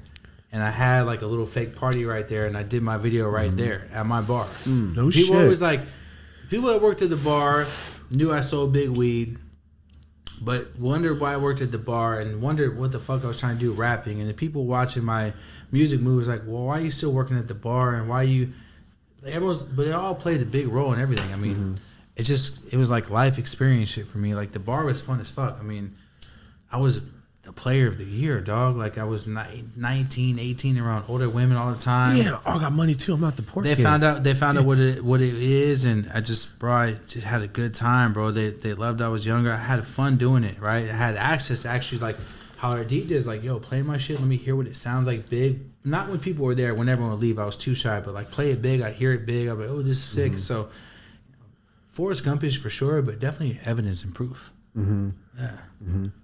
All right, I like that. I always just like to think big too. Like I was like, I'm working as a bartender. I made a lot of bread too. Like bartending, I made like $300 to $500 a night. Damn. I made good money selling weed, and I took that and I put it all into music, bro. I just wanted to do music all bad. So, what's your first album? The first album I put out was, so I had 2 projects that came out before my first album. The first project was one with Nelly's DJ Trife or something like that. I put together like 12 or 15 songs and let him do like a mixtape. I tried the whole mixtape thing. Didn't really see the benefit of it. Then I tried again with Dow Jones. It was called, what was it called? Dirty Sneakers, right? It's me in the strip club with like 7 strippers on my lap. And that was like my first shot at like a project again with the mixtape. And I was like, don't really like the mixtape. So then I went and did a group album with Equipto. And that was the one that came out in 2006. But I did 2 mixtapes before I even did the album. So I didn't realize that was the first one you came out with. yeah. Equipto was the first rapper I ever met in my life. I was in Santa Cruz. Good he was dude, hella bro. nice. I was fucking 14. He taught me how to write bars. He taught me how to like really like, you know, fuck with the music shit. So he gave me a lot of game, and I think I did like maybe like 5 or 6 collaboration projects before I dropped my actual solo album. I was trying to learn how to rap. I just want to learn. I'm like, all right, I got the bread from trapping. I got the bread from bartending. I got the bread from like my little side hustles, being a fucking buyer at the hemp center. Like, let me now figure out the music business, right? Let me jump in. Kind of like where I'm at now with the film shit. Yeah. But I started learning it, and I was like, all right, if I'm going to learn it, I want to start having other people see who I am. So how do I do that? How do I get exposure? Come and do a group album. So all the Quit Those fans can see it. That goes to your point in the beginning. The dopest album cover I feel like he's had, right? It was a dope image. The cover, right? Track Money, Pack Money. Dope ass beats, big features. We had Siwo, we had all kind of people on there. Be Legit, whatnot. I put together a great project. Wasn't the best rapper. I kind of sucked, to be honest with you. But I put it together good. Yeah. I put it together good, from the features to the cover to like A&Ring and shit like that. And I had fun doing it. And I was like, cool, I'm going to run this back again. I think I did my second project with the Jacka. I think I did my album Drought Season with the Jacka. That was one of my questions. That was one of your first ones? Yeah, it was like my second project, I think. Rest in peace to the Jack. And then people kind of hated on it a little bit. On the Drought Season 1? Yeah, on the forums. And then I went and did the one with Amp Pacino. And then I did another one with the Jacka. Then I did another one with Amp. And then I did the ones with Messy Marv. And then I put out my solo album. Jesus. So what was your first solo? Was it Weekend at Bernie's? Yeah. Boom. That's the first one I have signed. That's the one I got. Yeah. Weekend at Bernie's is your first one? No shit. Because I would go to Jack's and Maddie's, So Fresh. Yeah. And then I'd go to Streetlight. So I would get all the Bay Area shit when it came out, because everybody would go to play the Catalyst right after they do the signing at So Fresh. So that's how I got all that first shit. I didn't realize Weekend at Bernie's was your first one, because Drought Season 1 is one of my favorite albums ever still. We've talked about it. Thank you. Drought Season 1 is, and it's the crack lighter on the pot. Oh, yeah. That's just hard, dude. Yeah. That was before you started HDRing those photos. That's before that shit when it started getting Let me tell you a real story deep. about that cover, brother. That was a real kitchen. Oh, really? I asked my boy, who has the shadiest looking fucking apartment in the city right now? He said, my boy over here in Lakeview. I said, fuck it, let's pull up. We pulled up. We literally asked Photo Doctor, this is the realest story ever. We literally pulled up. Jacka was in a bad mood. I pulled up. He's like, all right, we're going to do it right here. He's like, Burner, do your lighter. I did my lighter. He took a picture. Jack's like, let me see it. Dope. Done. Dip. Damn, fool, I didn't get a chance to do shit. That was it? One take? It was a great picture. That was it. It looked very choreographed. Real deal. And what is he in that one like this? Yeah. Because he was in a bad mood. He did look pissed off. Yeah, he was pissed. Bro, so there's me selling packs in Merced. I'm working as a pizza guy, right? And I keep my sign on. I sell sacks and shit. But Jacka, drought season 1 and 2, weekend at Bernie's. A lot. I was listening to a lot of. You remember when Roach Gigs really popped off, right? Yeah. I remember when Roach Gigs popped off. That's when I was like, "What is MTV? What is it? What is that? Freshman list." XXL freshman list. That's the first time I ever heard about it because I only follow. I was kind of a snob. I didn't listen to mainstream music. It was only Bay Area music only, or super underground like Tech Nine shit. Back when he was still like the not welcomed, So I have all the first shit. I have everything. I have all of it. I got the whole Diz Nation, every damn thing DJ Fresh ever dropped. I got it all. So what I'm talking about is how did you meet the Jacka? Because that's my fourth favorite rapper. How did you meet the Jacka to begin with, and then to get drought season as him going, hey, this dude Burner's done 2 albums. Let me do an album with him. Dude, it was a blessing. That's like, how did you get that? I didn't want to say like, why did he do an album with you? You weren't even rapping yet. It's a good question. But I'm trying to ask, like, to get a cosign from have that much the credibility Jacka for him to do it. Yeah, it's actually a good question. A lot of people have perceived like weird things. Like people are like, oh, you just get hella people weed and this and that, right? So, by the way, there you go, brother. It's not too loose. It's a little uncoordinated. No, you're good. You're good. But I was walking down Haight Street. There was a bar called Milk right there on Haight and Stanton, or not Haight and Stanton. Yeah, right there by Haight and Stanton, right by Amoeba, across the street from Amoeba. Okay. And all the little bartenders I used to work with used to go over there and kind of party and shit like that. It was the one club in the city you could actually smoke at. They had reggae night on Tuesday. I went there every Tuesday night. I was a player. They were over there doing the big. And I walked in, I seen Jacka just standing there. I'm like, it's a fucking Jack. I'm like, damn. This is when Cherry Pie first came out. This before anyone knew what it was. I was like, had like a little quarter ounce in my pocket. I said, hey brother, big fan of yours, bro. I gotta give you a bud. And I opened up the bag. He's like, what the fuck is that? I'm like, that's some shit we got called Cherry Pie. He's like, that shit smells crazy. Gave him a bud. He's like, man, really, I need that whole sack. Like, I'm like, oh man, it's honestly, and you have to remember, we're growing back then very small. Jigga had like a very that's a lot growth. though. A quarter, that's $160 right especially if you're doing R&D. Think about R&D like back before you even knew what R&D was. Like we found a really good strain. Oh my god, this is magic. We only have a little bit. I'm like, I can't give you the whole sack, dude. I'm like, I can tell you like half, and I'm like, wait, did I just tell the Jack I'm gonna sell him half? Like I feel bad, bro. Like I just told my favorite rapper I'm about to sell him half of a quarter. I'm like, what the fuck am I thinking? And he was like, bro, you don't need that. You probably got more of that. Boom, gave me a little bit of bread. I think he actually overpaid for it, and I gave him the sack. And he's like, take my number down. I need to know you. Took my number down, text him, and he hit me. I'm like, bro, like, I want to do a record with you. What does that look like? And he's like, bro, let's set it up. Then I gave him a little bit of bread. He came up to Stingy's house. We did that song. What's the name of that song? Oh, fuck, I can't fucking think. It's the first song we did. Bring it up. I can't remember it, dude. It was one of the first songs I did. On produced it. On that album, though? Yeah, it ended up being on the album. We built from there, and then... Drought Season 1. And then we ended up just doing a project. We split the bread, and we made bread together. And it was dope, man. Like, he was down to fuck with me, dude. Like, it was a good look, bro. Like, he was a solid dude, and that's the one thing I'll say about Jack is he gave everybody opportunity. Like, everyone around him, he gave opportunity. Like, my guy I'm with every day, Hen, I know him through Jack. Like, Jack was kind of like a good door opener for everybody, and he wanted to see everyone win, and he would give you the last shirt off his back. He'd be like, whatever you need, I got you type shit. He loved weed, though.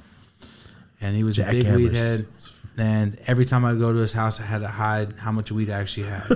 Like, because I knew he was going to say, you don't need that. You have more of that. Let me buy it all. So I literally go in there, go to his house. I have this jar. I'd empty out half the jar and go in the house. I play a game.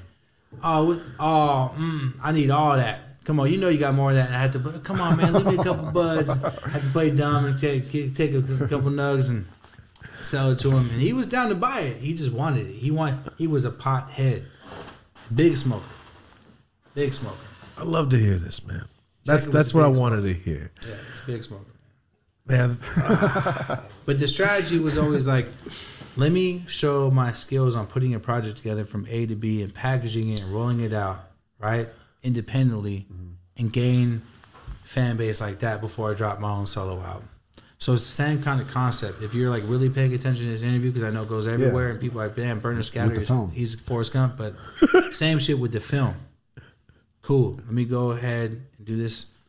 Develop a show with a big company like FX and just give them everything I got on this project, and then work on a couple of things in the background, and boom, boom, boom, boom, and you just build. You have to build it. And when people ask us for advice on how to do something, we gotta build, motherfucker. If they build, they will come. Straight up. So my approach to music was like, let me try to gain fans from people that are already recognized, and then I'll drop my solo album. So where did Taylor Gang come in? Taylor Gang was like 2013. I actually just watched a video before I came here on YouTube. It was like 13 years ago I met Wiz at the dispensary, and I filmed it because I was blogging everything. The one you worked at? Yeah. Oh, shit. No shit. You were still working at the shop in 2013? Yeah. Damn. Back when you were still making records, though? I loved it, though, bro. You have to understand, I dream about that place at least like fucking 4 times a month. Like, I literally have vivid dreams about me either being back working there and was like, you're Burner, what happened? Or like me buying, like, damn, you got the hemp center. Like, it was the best time of my life. It was like the most coolest experience ever. I'm a pothead, bro. Like, working there and learning the game there was the best thing that ever happened to me. So I worked there until it didn't make sense anymore. Until people were like, they thought I owned this place. Because I was always be there. I brought fucking Rick Ross there, brought Drake there, brought fucking Wiz there, brought Sean Paul. I brought everyone there, dude. Like, that place was the shit. Why are you just sitting there working there making music? Yeah. What is work when you love it, though? Yeah. No, I get it. Think about what my job was. And to get high. Well, to get high, but also I'm buying packs. Yeah. I'm in the back. I'm the one that people that are vending weed to got to come see. So I'm able to meet people, and I'm able to come up with connections. I'm trapping on the side, and it was perfect for me. I was like, okay, I can buy good weed for the store, but meet people to buy packs off of to go. You know what I'm saying? It was like, meet you outside. I was in the network, dog. Because I was in the mix, and I was bartending, and I was just in the mix and rapping. And it was like a really cool gumbo. I feel like you can't recreate that kind of emotion. You know what I'm saying? Like, where's this movie at? Which one? This. Oh man, shit. Hopefully one day. It is very Forrest Gumpy. Yeah, it's Forrest Gumpy.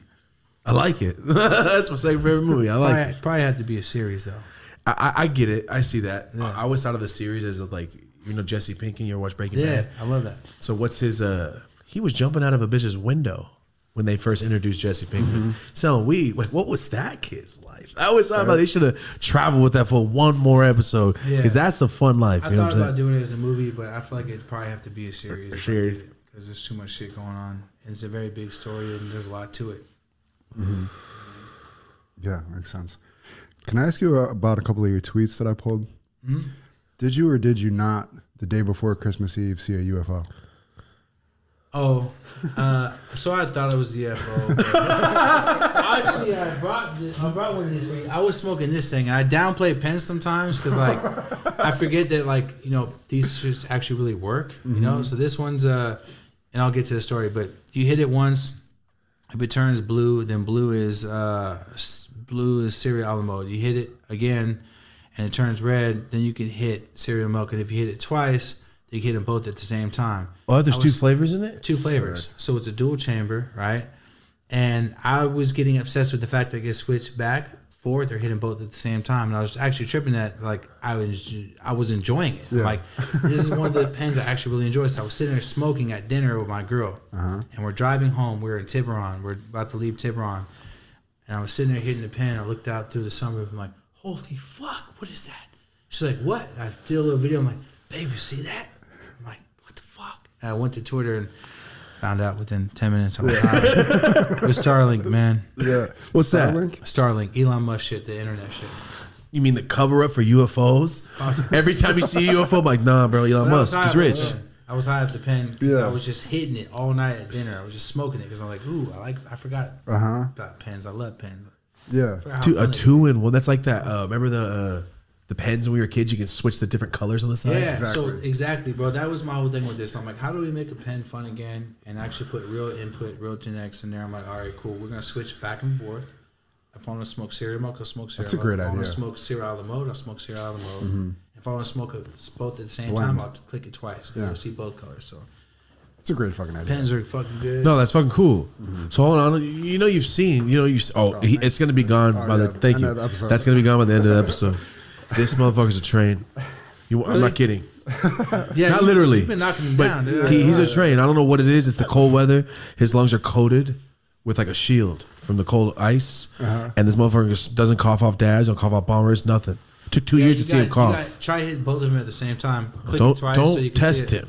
Have you ever seen the serial mode? This is that's a genetic. Before we keep It's from Kenny Powers, dude. this smells like the one. Is there anything to do with that one? Yeah, so Serial Alamo times Sherb Z. That's just Serial Alamo by itself. Oh, okay. So kind of hint of that inside. You know what I'm saying? Kind of smells like a push pop again. Yeah, it's like a cereal milk. This is a good cereal milk cross. Before we all get high and get infatuated with this pretty ass weed, that smells awesome. Yeah, it does. You seen a UFO? You live in California. When's the first time you ever seen them? Because I know you have. No, I have. Merced's the biggest place in the First world, I time I ever believe. seen it was probably about 6 or 7 years ago. Straight up, like real one. Santa Cruz? Where you at? I was in the Bay. All right. I was in the Bay. Just walk me through that shit. I want to know. I was sitting there on my balcony on my front porch getting high, chilling with my friend and a couple of people, and I seen something pull up like this and just chill. I'm like, what the fuck is that? And using technology, I get on Twitter and I see that people are seeing it. But people are seeing it in Arizona. People are seeing it over here. People are seeing it over here. I'm like, okay, I'm not tripping. Like what? That's why I went to Twitter right away. I'm like, Twitter is like our urban current newspaper. Like Where the hell do you find that though? I'm on Twitter. I don't see this. You just search topic. Oh, so you're searching. Sorry, I thought you meant you follow some fools. No, I just search topic and go latest. So I look, just lurk. I'm a lurker on the internet. But I seen that motherfucker was chilling, kind of hovering, and then just gone. I'm like, what the fuck? I'm like, oh my fuck. Did you guys see that? Everyone's seen it. We have videos. I have to go back and find. I'm like, dude, that's real. What the fuck? Oh my god. That I looked up on Twitter and hella people were talking about that shit. That's the first time I seen it. All right. Well, I feel you because I've had like 5 experiences where I'm like, I'm not dumb. Look, because my sister's a dickhead. She doesn't believe me with anything, and she was with me finally when it happened in Merced. And I've explained it before, but same thing. When we're driving down the street, something comes up fast, dead stops, takes off faster than anything I've ever seen move in my life. Not like so fast it's hyper speed you can't see it move. You can see it go. But it's not like they do in the fast. movies. It It's not like goes the movies where No. it's like, Yeah. yeah. You could see the Same thing I trajectory saw, of it's it. like, Yeah. You're like, whoa, that's not real. Like, that's not real at all. Like, how the fuck that happened? And they said that the thing I saw ended up being a test rocket for Elon. But this Again. bullshit. It was bullshit because there was nothing about how it was hovering. That's a rocket. A rocket goes up, motherfucker. That motherfucker was chilling right there above the water, and it seemed so close, but it seemed so far. When I looked it up, people were seeing it from all over the place. So I'm like, I don't know what this is. It's really weird. But it definitely like resonated as something weird. And I seen some shit in Montana too. What? Where? When I went to go kind of like star like gaze, I got on my boat. What, in the water? Yeah. Went to the boat in the middle of the night. Oh, shit. Wait, do you live up there? 'Cause That's your I saw Italian Twitter, side. Montana. Oh, no shit. Went to the middle of the kidding lake me? and fucking What? laid there and just smoked and like stared at the stars. You can see the starlinks going. They go like that. What's that mean? Like from... Like you see it like really going like it goes. Like flying around? It looks like it's orbiting the Earth, right? I'm like, what is that? And then my boy's like, that's Starlink. So I believe that's Starlink because it's perfectly good doing this. But when we're out there, we seen some weird ass shit too. And I'm just like, dude, like you can see the sky clear as broad day out there. It's like you're dancing under the stars. Like it's like really, really, actually really amazing. Like you should probably check that shit out. But I seen some shit out there too. Similar, same thing. Seen something and seen it just bolt off. And like, what the fuck is that? Like, that's not what I've seen. That's consistent. That makes sense to me. That's orbiting our Earth. That's internet. Yeah. It is what it is. But that wasn't what I seen in the Bay, and that's not what I seen in Montana. I gotta ask, what made you go out in the ocean in the night and The lake, smoke? the lake. Oh, God. Okay, never mind. Yeah, the lake. Well, I'm sorry. I'm afraid still, that sounds so fun though. No, like the most peaceful shit in the world. It can get dangerous. No, that shit is fun. That's amazing. I'm just, you know me, I ain't doing it. Yeah. No. Hell no. No, it's amazing, bro. I'm just afraid of the water, but I wish I wasn't. I like Montana and the lake so much that when I got cancer, the third or fourth thing I thought about was I ain't ever gonna see them. It's not. You're just kind of separated from everything. You see nature. Yeah. Yeah, and you get those deep winters up there too. Yeah, I really want it. Damn, that sounds so fucking peaceful. No, it's basically Canada. Like It's basically Canada. there's no light pollution. Like, no, it's beautiful. you see the sky different. I've never been there, but I'm just. So he said he went to Montana some resort, right? Incredible there. Same, bro. Same. It's not fair. The time I went there, it was raining. Amazing. All right, so that sounds the most peaceful shit. What I say, I want to just smoke a joint in a park and I'm under a tree. I can't. Fucking crackheads everywhere. Right. I'm so afraid to fall asleep and wake up being stabbed. Fuck that shit. Well, in Montana, you gotta worry about a bear. Or fucking. That's another thing. I don't go to the woods. Yeah. There's animals out. Beat my ass. I can't fight a cougar. I might wrestle that bitch down, but this is not going to be the same ever again. Man, look, I got a role for you in this slasher we're doing called Flathead. It's the second film I'm about to do, and it's all in one location. It's at the lake. It's like an urban, like, trap meets fucking sleepaway camp type shit. Like, it's sick. There's like an urban slasher. It's all about, like, you know, just us type shit. And then you get to this beautiful place with lake and water and jet skis and boats, and it all goes wrong. horrible gore shit goes down. So you were at that lake having a great time. Wait, you know what would be sick? The opposite of this, but a movie. You're hitting the shit out of these pets, bro. Yeah. That's exactly what happened. Yeah, no, I got high and I was like, this could be a great scary film. And you know what? It's a one-shoot location. It's grown-ups, but different. It's just a different kind of lake. Someone's getting dome on the fucking lake, like, yeah, girl, and they're done. Comes out of the water. That's not how it's going to be. But, you know, it's just cool to show, like, it's all good until it goes wrong. Yeah. So you are literally every other high-ass dude that just sits there going, you know, be sick. Yeah, for sure. You know, it'd be sick. And just like, but I can make this. I could do it. That's tight. All right, so basically 14-year-old you's very happy and proud and shit. Super stoked. So with you did that. with the movies, especially. You did that shit, dog. Yeah. All right, hold on. Before we go to the topic, what's your 3 favorite funny movies? It's hard. I know. I get it. But how about this? Not top 3. What's your favorite movies to watch that you can watch over and over that are hilarious?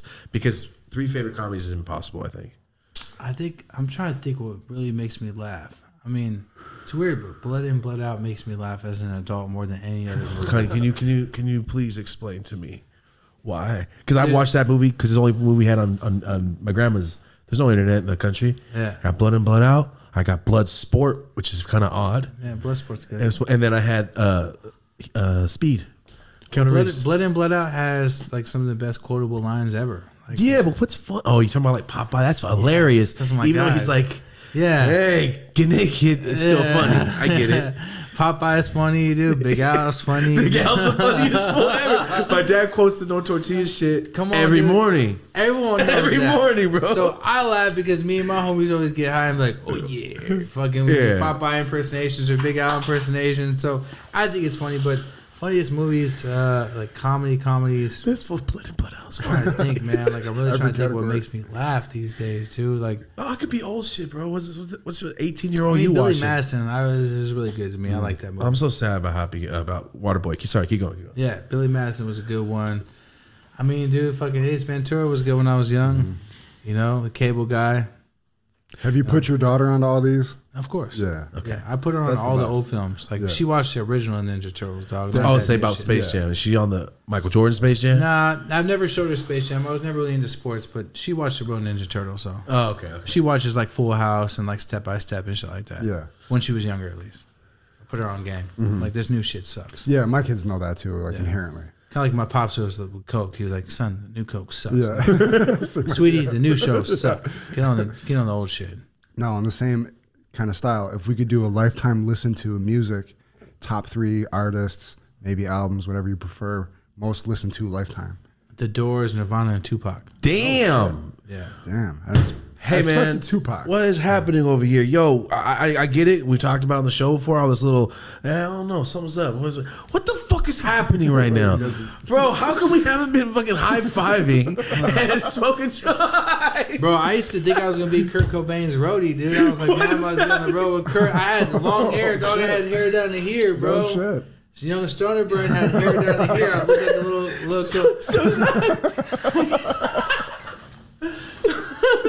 I just say Rosie O'Donnell, a little chop. Yeah, it was real, And dude. someone called me Rosie O'Donnell. I was like, oh, I'm done. I changed it that next day. Oh, I got fat, so I cut my shit off. I was like, I was fat too. I was like, I look too much like a girl. It's just not a good look for me. I'm in 10th grade. I saw weed. I don't want to be that guy. Yo, are you fucking kidding me? The I like Doors, Nirvana? dude. The Doors were sick, dude. Of course, the Doors. Jim Morrison's great.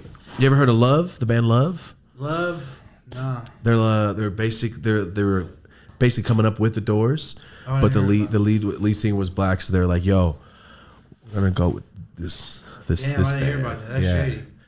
And my cousin out there is a music expert. The Doors is fucking dope. I like how they kind of like did their thing. That's they did their thing, and the movie was really good too, which made me like it. Val Kilmer? Yeah, good film. All right. But Nirvana's probably my favorite. Sick. I didn't expect you to shit. say that. Unplugged, Unplugged album was dope.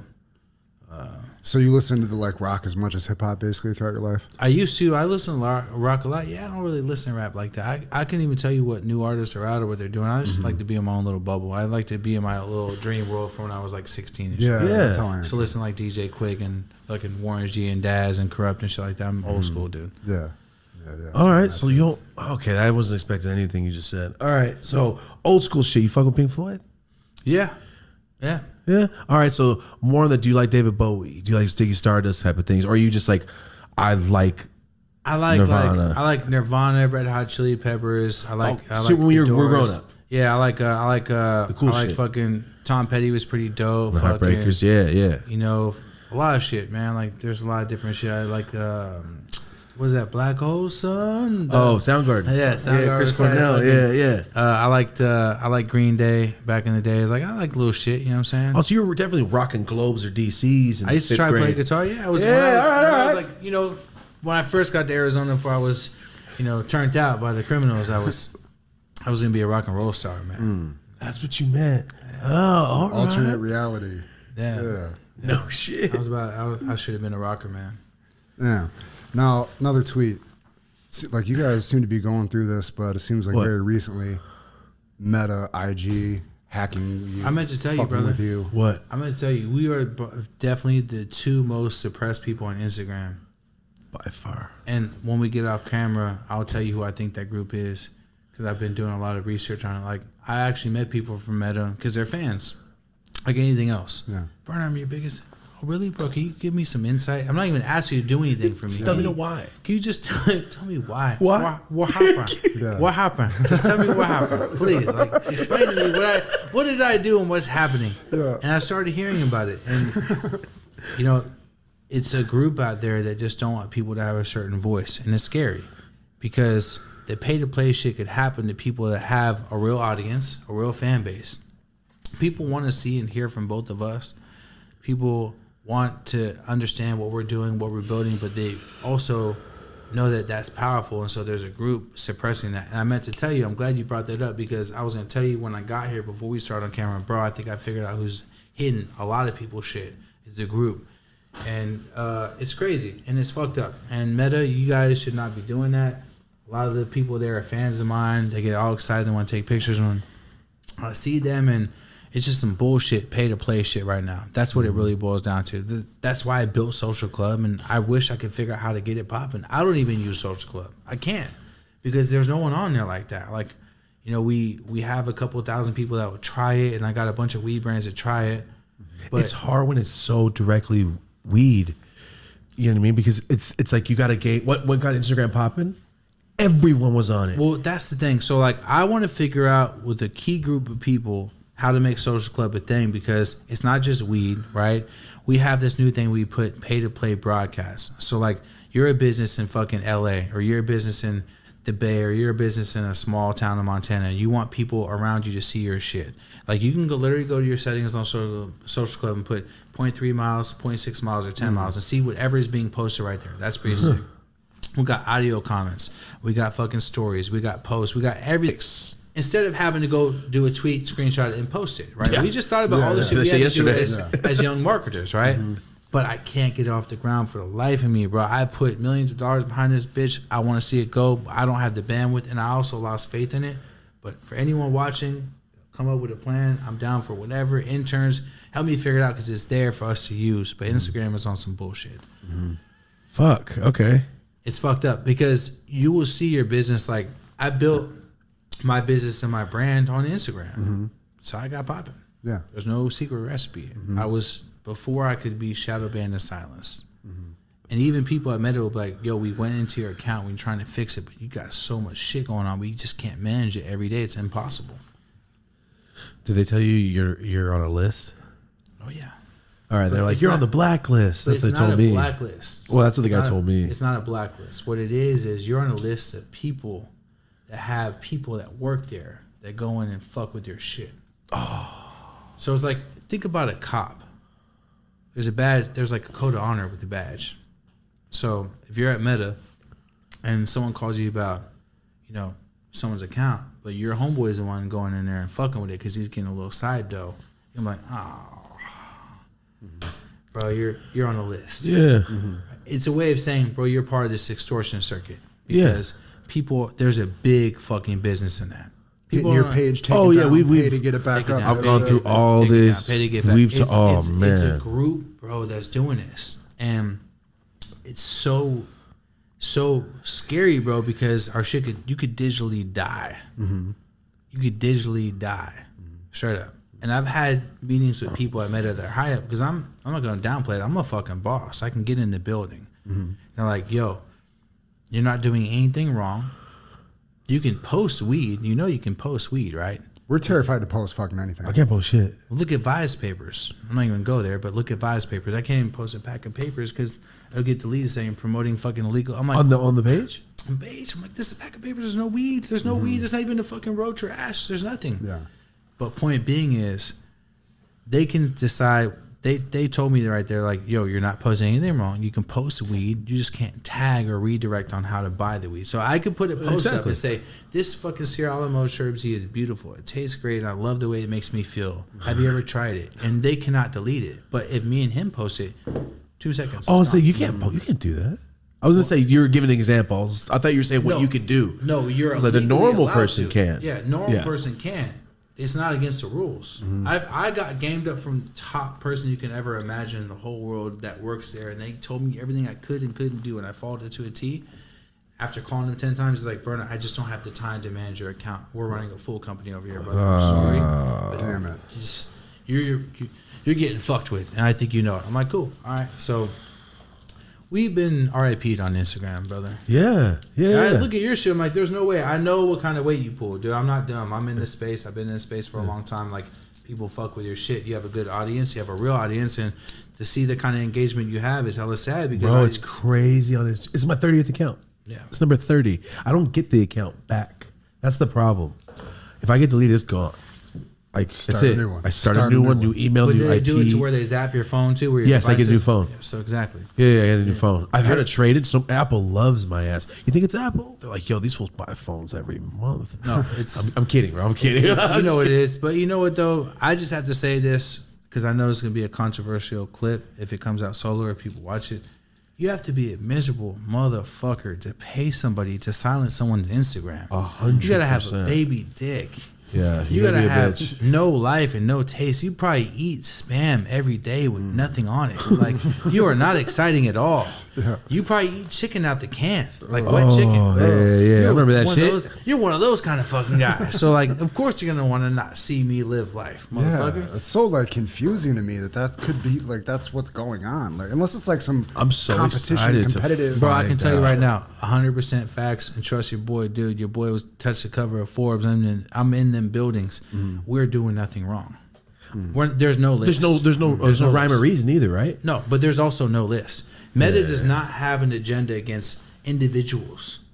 I talked to some, trying to say it without saying it. I talked I to some big dogs over there, and there's no list of like, yo, we don't want this. Maybe on some like major like political shit. Yeah. But in our world, it's so small to them. They're like, dude, no. Maybe it's about some like politician campaign shit or around the elections. That's something way bigger than me or you will ever be. Yes. We're talking about two guys that have audiences. That's a targeted fucking attack. Let's pay to play shit within the. Is that dude with the egg? He just doesn't want to see us win. They call me a spick, He called you man. spig. That was He's silenced me on Instagram. following you. It's just elevated throughout the years in technology. The egg is now an Instagram account. Shady. Yo, so no matter what, no matter how many stores you have, it still doesn't matter. They still don't no, it doesn't care. So I'm just thinking from my perspective, I've tried to figure it out. I don't give a shit about writing school. I've written out, don't do this, don't do that. All right, cool. Account was deaded. I posted with just a tweet saying, "Is my account gone?"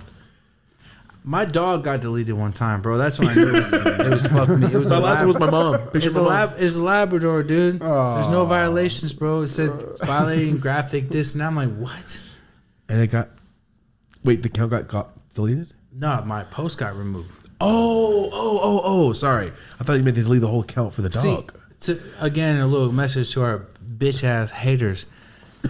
I'm still there at least for a reason because they know I've wiggled my way up there and told them I'm not doing anything wrong. So at least I can, I'm fortunate enough to get my shit back. Yeah.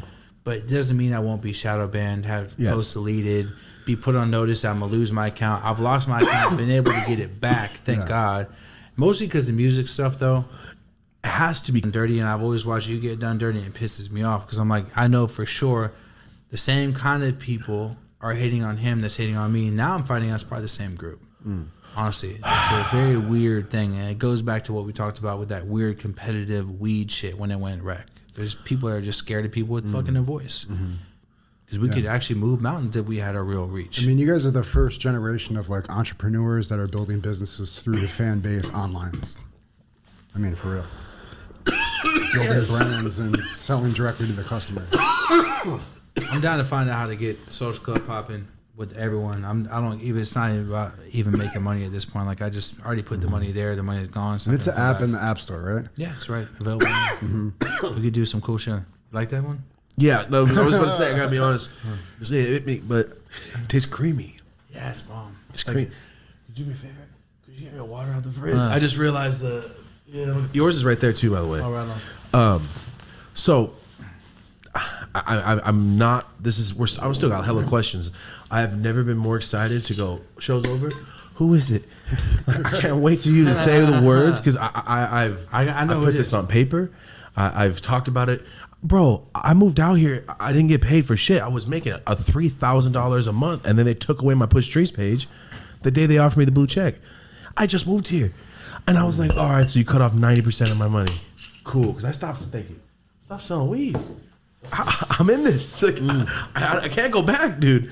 So to hear that it is something, and it's not just something I'm doing. Maybe I'm being explicit. Maybe that DM where I said, "Hey, stop being a dickhead," got me deleted.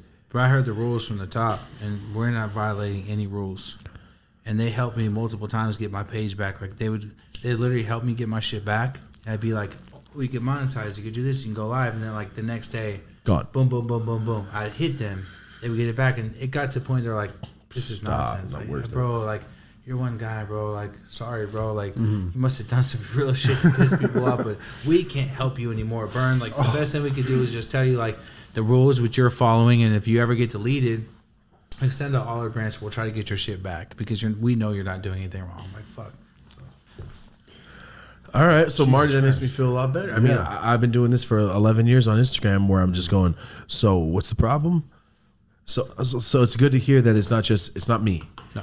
It's not just me. It's not that I'm doing nothing. I'm doing dumb. Now, to get all the way out, like, so people don't think we're conspiracy theorists and shit. Like, if you're just posting nothing but weed, algorithm will pick up and shit. But the kind of shit that we get deleted for, or like the kind of things we post, is just unheard of. Yeah, like I said, my last account got taken down. It's the longest one I've had in years. I had it for a year and a half, and I posted, "Happy birthday, Mom!" Picture me and my mom. It got taken, and the whole account gone. Yeah, that's spiteful shit. Wasn't even getting high. Yeah, spiteful. Yeah. Okay, all right. So let's get a little bit back more on topic. Here we go.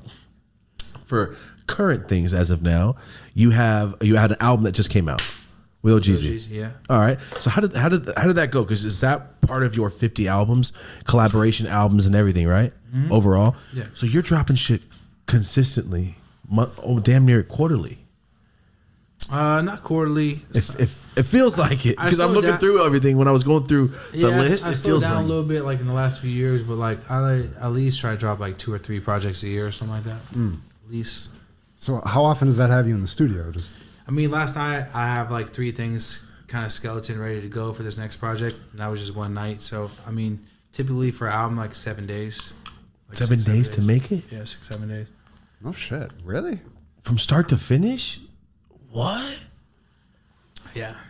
You're talking about like from getting the beats new, or you already have the songs all done, ready to go? No. I just get beat folders. I go in there. I get really high. It's like it's on YouTube a couple times. I put like 30, 40 jars of weed, all kind of hash. I just sit there and get comfortable, and we order good food, and we start getting real high and just start diving into it. And I'm very militant. Like I don't have hella people in my studio. It's not a party. It's me and an engineer, maybe a couple people.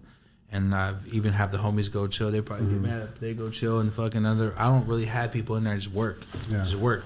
I'm there to work because I don't have time to make music. It's actually like actually a blessing I get to make music anymore. I'm so busy with other business shit with all the companies and stuff like that. So I have to bang it out. I don't have a choice. You don't have time to sit around and like.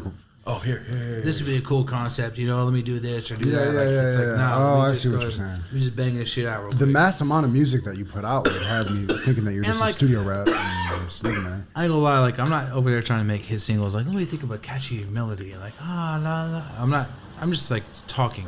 I'm just getting my Shit shit up out. in your life. It's therapy. Yeah. We work fast. 7 days for it. I mean, we have a lot of artists on here. We always ask that question. I've never heard of. I like that, that. He's yeah. like, this is my album week. Yeah, it's my Yeah. week. Like bro, we had it booked out. I was supposed to be in New York from like the 10th to the 14th, and I had the 4 days to bang out the album right there. And then that trip got canceled. So last night I had the time off. I was here to do this. Went in there for maybe like 5 or 6 hours. How long were we there for last night? Like 5 hours? 5 hours. Banged out a full song, 2 verses and a hook. Then I did another verse and a hook, and pulled up like another verse I had worked on like a week before, and just kind of cleaned it up, and boom, done. So there's 3 songs ready to go. I just got to fill in the little. I'm good with rolling. Got to fill in the little gaps, and that's it. Is there somebody that really stands out that you've collaborated with? Like, this motherfucker's just so talented in the studio. Dude, yeah, I worked with some dope ass people. I think, fucking Stephen Marley and Damian Marley is probably the best. They really tripped me out. It was just different. There was a different vibe and like different like Actual musicians really in there. yeah, sick. Fucking Cameron was super dope. He works like me. Like when I did the project with Cameron, he was like, "All right, I'm gonna go write in the car while you write your verse." I'm like, "I love this. Like, we're here to do business. We're here to knock this out." So while I was writing my verse, he'd go in the car, write his. He'd come in, lay his. I go in the front lounge, write mine. Like we're actually really rapping. What is there a reason why you guys left the room each time? Because like if there's a beat pulled up and he's rapping his shit, I want to still write my shit. Yeah, so you I got to can keep rap. bringing it back, bringing it back. Yeah, you don't want to like make them sit there and listen to you while you're trying to write your shit. So Gotcha. you have a beat playing, and then if I'm like I'm about to lay my verse, he'll be like, "All right, cool, I'm gonna go out there and write this real quick." So he's not listening to me do my thing. Cosmo's one of my favorite guys to rap with. I always feed off his energy. Trying to think who I've worked with everybody, bro. What was Wax Room like making? That's one of my favorite songs. One of the first songs I heard. Oh man, that song was dope, man. Like my boy Nima Fadabi sent me the beat. I loved it right away, and then I made it, and I was like, man, who should I put on here? And me and Nipsey Hussle was DMing a lot at the time. He was hitting me up a lot. He actually really gave me my flowers as a rapper. He's like, bro, you really doing that shit, bro. He's like, your music's dope. I see you pushing. Like, we should build. And I was like, damn, like this Nipsey Hussle. Like, this is dope. And then I hit him one day. I'm like, bro, I got a record I want you to get on. I'm like, this would be cool to put him on this because it's such a different record. Yeah. Like, why would Nipsey Hussle be on Wax Stream? But I like to do shit like that. Yeah. So I hit him up. He was like, I got you, bro. Pull up to the studio. And I went down there and pulled up, and it was hella deep in there. And I pulled up solo in the Uber. He was hella deep in the studio. He put the beat on. He bodied it right there for me. Did that for me, and I was like, damn, you're a real one, brother. And then came to shoot the video, and I came out to LA to shoot the video, and we're supposed to shoot the video, and he just didn't show up that day. He didn't answer his phone and shit. I was like, damn, like I didn't blow him up too much because I respected he must have had something else going on or whatever. But he hit me a day or so later. He was like, bro, I'm sorry, dog. Like, I got caught up in some real shit. You know, don't even want to talk about it. He's like, but I'm not like that to leave you hanging. So put your cameraman with me. I'm going to bang my scenes out. I'll go to the same places you went to so it could be consistent or whatever. I'm like, nah, bro, don't even worry about it. Just hook up with the homie and bang it out. And he did it. And he sent that over. And I was like, that's the realest dude in the game because he was popping at that time, bro. And he didn't have to do that for me at all. And he did that. He did it on his own. Hooked up with the guy, took care of him, was hella, you know, good hospitality with the homie. Shot his scene, sent it to me. No one ever would have known it went down like that, but wanted to at least speak to his character. Like, that dude was super solid. So, yeah, Wax Room was just one of those things. Good song. It's fun doing that live, too. So, the Cookies Christmas. Yeah. Right? How many years have you been doing this? Shit, bro. I don't know. Maybe like 10. Damn, for real? Maybe. Oh, shit. Maybe 8. Damn, all right. My 10, brain is, I was in place at least 5 years, man. Yeah, I'm burnt. Okay. See, it's 2017. We were just talking about this earlier. That shit was 7 years ago now, so that really puts it in perspective. The pandemic wiped my memory out. Yeah, I mean, I think the first time I did it was at Slim's or something like that. In San Francisco, right? Yeah, I think that was the first one. Then we did the Regency a couple of years, I think, and then we did Warfield for at least like 5 or I don't know, man. I'm fucking lost too, but yeah, more than 5 for sure. Like 7 to 10. And this year was with OGZ and Mexican OT. Yeah, Good shit. All right. it was a good lineup, bro. People showed up for that shit. Of course they're gonna show. That's the energy. That's dope. That's a good lineup you just pulled right there. Yeah, It's wild seeing like how much he's blown up. Mexican Jesus OT's Christ. blown up in this past year. he's doing his thing. Yeah, like it's so cool to see like somebody, especially like out of Texas. I'm telling you, we've talked about him for a few years now. That fool's hard. He's dope, He's dude. hard. He's very talented. He's young too. He's like 23 or 24. So Oh, Is no he? shit, I didn't realize he's hella that. young. Yeah, fool's a little kid. Oh, He's- see, I didn't know that. He's just in the game, bro. He's so fresh. He has a lot of opportunity, bro. Like I see a lot of potential with that guy right there. He's about to kill it for sure. Not to switch up little frequencies here, but I had a question, and we were talking about all this positive shit. This is probably gonna be a little more on the negative side, but I gotta ask because it's very relative to my life. Because I feel you. I get tagged on everything. Obviously, I get tagged on everything, so I see everything. People tag me on everything. The fuck. So when they tag me on shit, I'm like, oh damn, that's sad.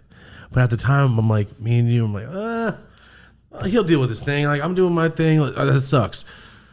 What happened with LRG? LRG? Yeah. Oh man. Because I know you had some bullshit happen.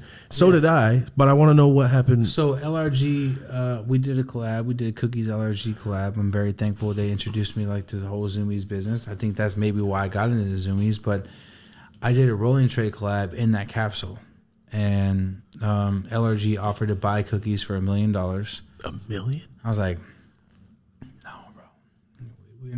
We're not dreaming the same. I'm not going to sell Cookies for $1 million. Wait, hold on. Sorry. What year is this?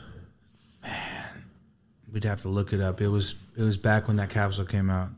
Must have been, Cookies has been a thing for about 10 years, officially, the clothing line. So it must have been about like 8 years, so like 7-8 years ago, something like that. I think our times are messed up because Push Tree's been around for 10 years. Oh, really? You've been around longer than that. I don't know. I'm old, man. I'm lost. Because So Fresh, remember I told you I had the first, the Girl Scout logo real with shirt, the girl yeah. blowing the smoke. That's just worth some bread. That's the one. That's the first one. Yeah.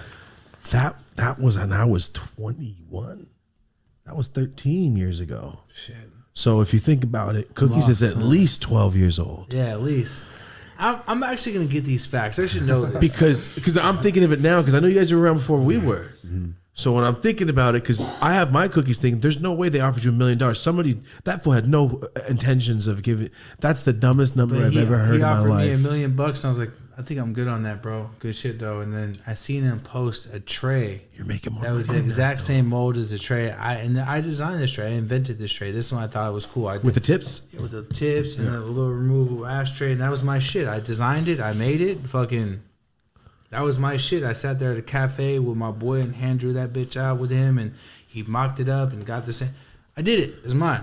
So when they ran it, I could just call them out. I'm like, dude, you guys are on some bitch ass shit, dude. Why would you even take my shit? Got me fucked up. And that was like one of the first different rolling trays, the one I designed. That was like back in the days when I used to have other people distributing my shit and whatnot. But anyways, LRG stole my tray. I was pissed. I just kind of called them out for it. I've been cool with them ever since. I never really had no other problems. Oh shit! Damn, I thought it was something way different. I got tagged 1,000 times. I thought it was on some bullshit. Nah. What'd you think? What'd you hear? I thought they like stole your capsule or selling your shit. That's I don't dive into like I said. I'm like, oh, negative as hell. That's sad as hell. Was it like some designs they flipped or something like that? That's what I thought this was about. Like they stole your capsule, and then I just read the post, and that was it. Oh no, there was the rolling tray. That's all I know about. Unless there's been other shit. That's not nearly as bad as I thought it was, man. Nah. What'd they do? They're dicks. What'd they do? That's why I'm saying there's no way that guy had any kind. They offered me way more money than that, and that's just me. There's no way in hell they offered you that, and that guy had any power at all because they offered me way more money than that for pushing trees. Back when somebody we both know, when I was friends with him, and they offered me way more money than that. And what happened was, you know who the person I'm talking about. I don't take him serious, and he's on the phone just being loud, and I'm like, all right, be loud, and I'm over here. And then I'm just on my phone doing comments. And this fool walks in, how much you sell push tree for my rent? And I need to make that shit. Like I was struggling. I was struggling when I turned down the M2 though. Yeah, so you feel me? The bank is different than and cash. Like bankable money is big, you know. So you see, so you feel okay. So I'm in the same exact boat when they did this to me. And then I'm like nothing. And he goes, and he walked out the room. I'm sitting there doing comments, and he comes back in. And he goes, "Yo, LRG says how much you want." And give you $10 million right now. I'm like, yeah, bullshit. I'm doing comments. Yo, how much you sell it for right now? Come on. And I want to tell him to suck my dick. I was being a dummy. I was just being stupid with my home. Like, tell him suck my dick. And I went back and he looked at me and he walked out the room. And I'm like, what the fuck was that look? And he comes back in. He's like, I had the fucking owner on the phone. You say suck my dick. This whole thing, we get into a yelling match because I don't believe his ass that he has the owner on the phone. Come on. Your dumb ass got the owner on the phone. And he did. damn. So remember Hustle Trees came back out of life? Yeah. That was 2 months later after I told him to suck my dick. Ah. They had a booth at the Cup. And that's when I'm like, yo, you got 2 booths? I'm like, what do you mean? They're like, you don't have 2 booths? As I'm selling people clothes? They're like, nah. Oh, you can do a collab with LRG? I go, what did you just fucking say? And then that's when I saw the Hustle Trees booth. And then those fools try to fight me. LRG dudes did? 2 of the dudes from the booth were dogging me. And then that's when we did the whole story time about it. They rubbed their fucking Reclaim all over my shit. The first time I ever had a booth with a rack, I was broke in my, like, renting a car, trying to get all that shit into a car to come to the event in LA while I was living in Merced. And then I'm like, why are they standing over there? And then those fools walked up by the taco truck. They kept staring. I know when someone wants to fight me. You know when someone wants to fight you. And I was like, I'm ready. I was just mad because I'm like, Hustle Trees, everything. Fuck you guys. Damn. And then when they left, I walked over there and there was Reclaim all over my shirts. Like they just wiping The dabs shirts? off. That's why I said every shirt counted back then. And they wiped it all over my fucking shirts, dude. Damn. Like, Did you ever know, talk to the owner again or no? I never even met the guy. When I go to the damn, what place do they own down there? Treehouse? I don't know, the venue in OC. Oh yeah, fucking observatory. Twice they try to not let my ass in when I was with Mac Miller. Damn. And they try to not let me in. I walk in with these guys. Crazy. Yeah, so I had some beef with these fools for a long time. And then they brought Hustle Trees back.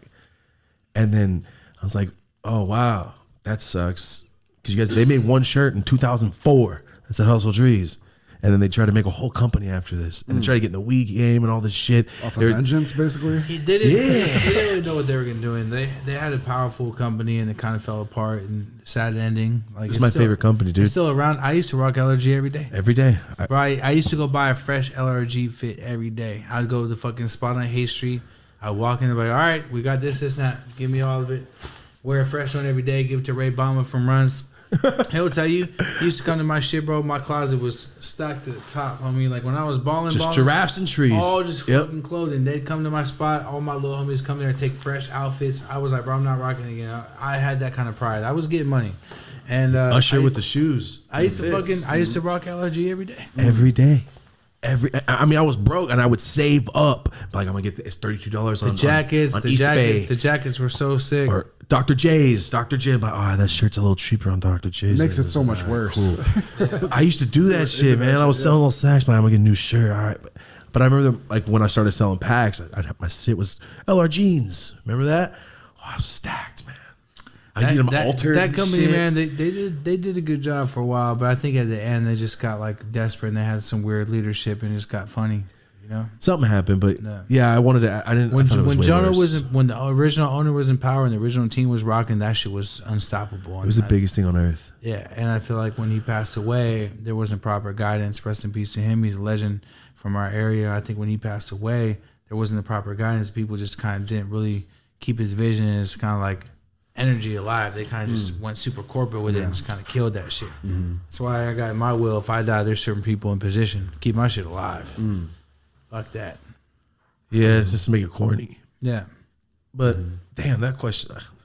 Oh, it was a negative as hell. That wasn't near what the hell had happened to me. No, Never they mind. stole my rolling trade. My though. bad. They just stole your shit. Okay. I was pretty pissed about it. Proprietary trade. Yeah. Nah, anything you make that came from your brain and someone else. I'm sure people They do it all the time. knock off. There was a story I heard like 8 years ago that you had people or you going and finding fake cookie shit in stores. Is that real? I don't know. Oh, okay. Never mind. Sorry, I didn't know it was bad. I don't know because I've had people show me push tree shit. And I've gone in there like, yo, what the fuck are you doing?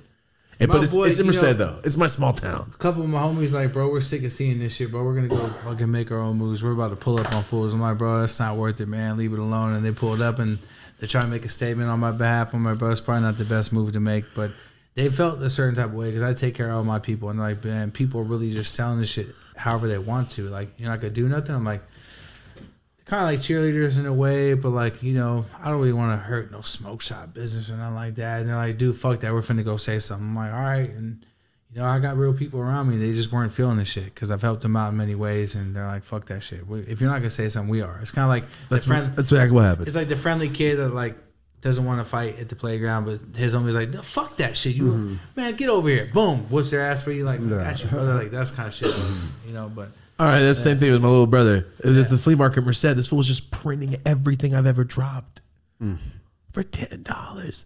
Like, you bastard. It's not even the money thing. It's people see that and go, this is the quality of your Bro, shit. we have the U.S. fucking, what's this shit called? The not custom, is it customs? Yeah, we have customs hitting us up from like where the boats come in. All kind of fake cookie shit, dude. Like, I'm talking about like all kind of fake pens and this and that, blah, blah, blah. Like, they hit us up as a company, like, yo, is this shit yours? Like, fuck no, it's not ours. All right, cool. Well, we just seize this, blah, blah. All right, cool. Rock with it. Like, people bootleg the shit. Cookies probably like the most bootleg brand out there, I feel like. Oh, yeah, It's you see it clothing everywhere. and weed That's stuff. what I was going to ask. Is one worse than the other? Or they're both equally bootleg. I mean, the weed stuff's worse, but the clothing shit's everywhere. Is the see weed some worse?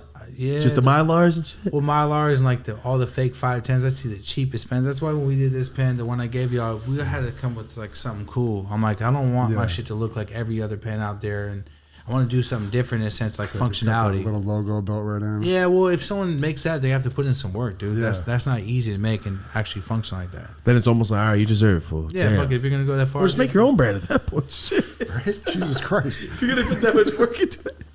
cheerleaders, bro. That's what I A like. different level of being bootlegged. Did you have an AI impersonation interview come out? Craziest thing I've ever seen in my life, bro. Did it fool you for a What second? happened? Bro, first of all, to have like an AI generated interview is insane. But to have an AI generated interview for someone that's alive and in contact with that company, I was a keynote speaker at their events. They know me. They have my phone number. So you're gonna believe I did a piece that was hella negative on me and I respond to hella crazy ass questions? You didn't even hit me up like, bro, how do you feel about the story coming out of this writer? Like, it just was hella weird, but they apologized, they deleted it. I think Was it audio? Nah, it was written, but I think I want my get back on that though. You can't just do that, right? I think honestly I feel like I've been damaged by that.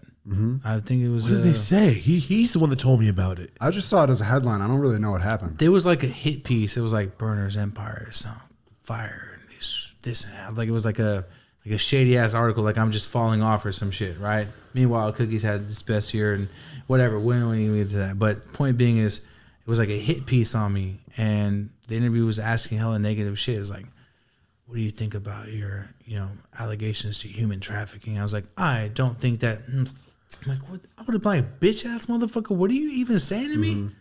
What did you just say to me, bro? You're accusing me.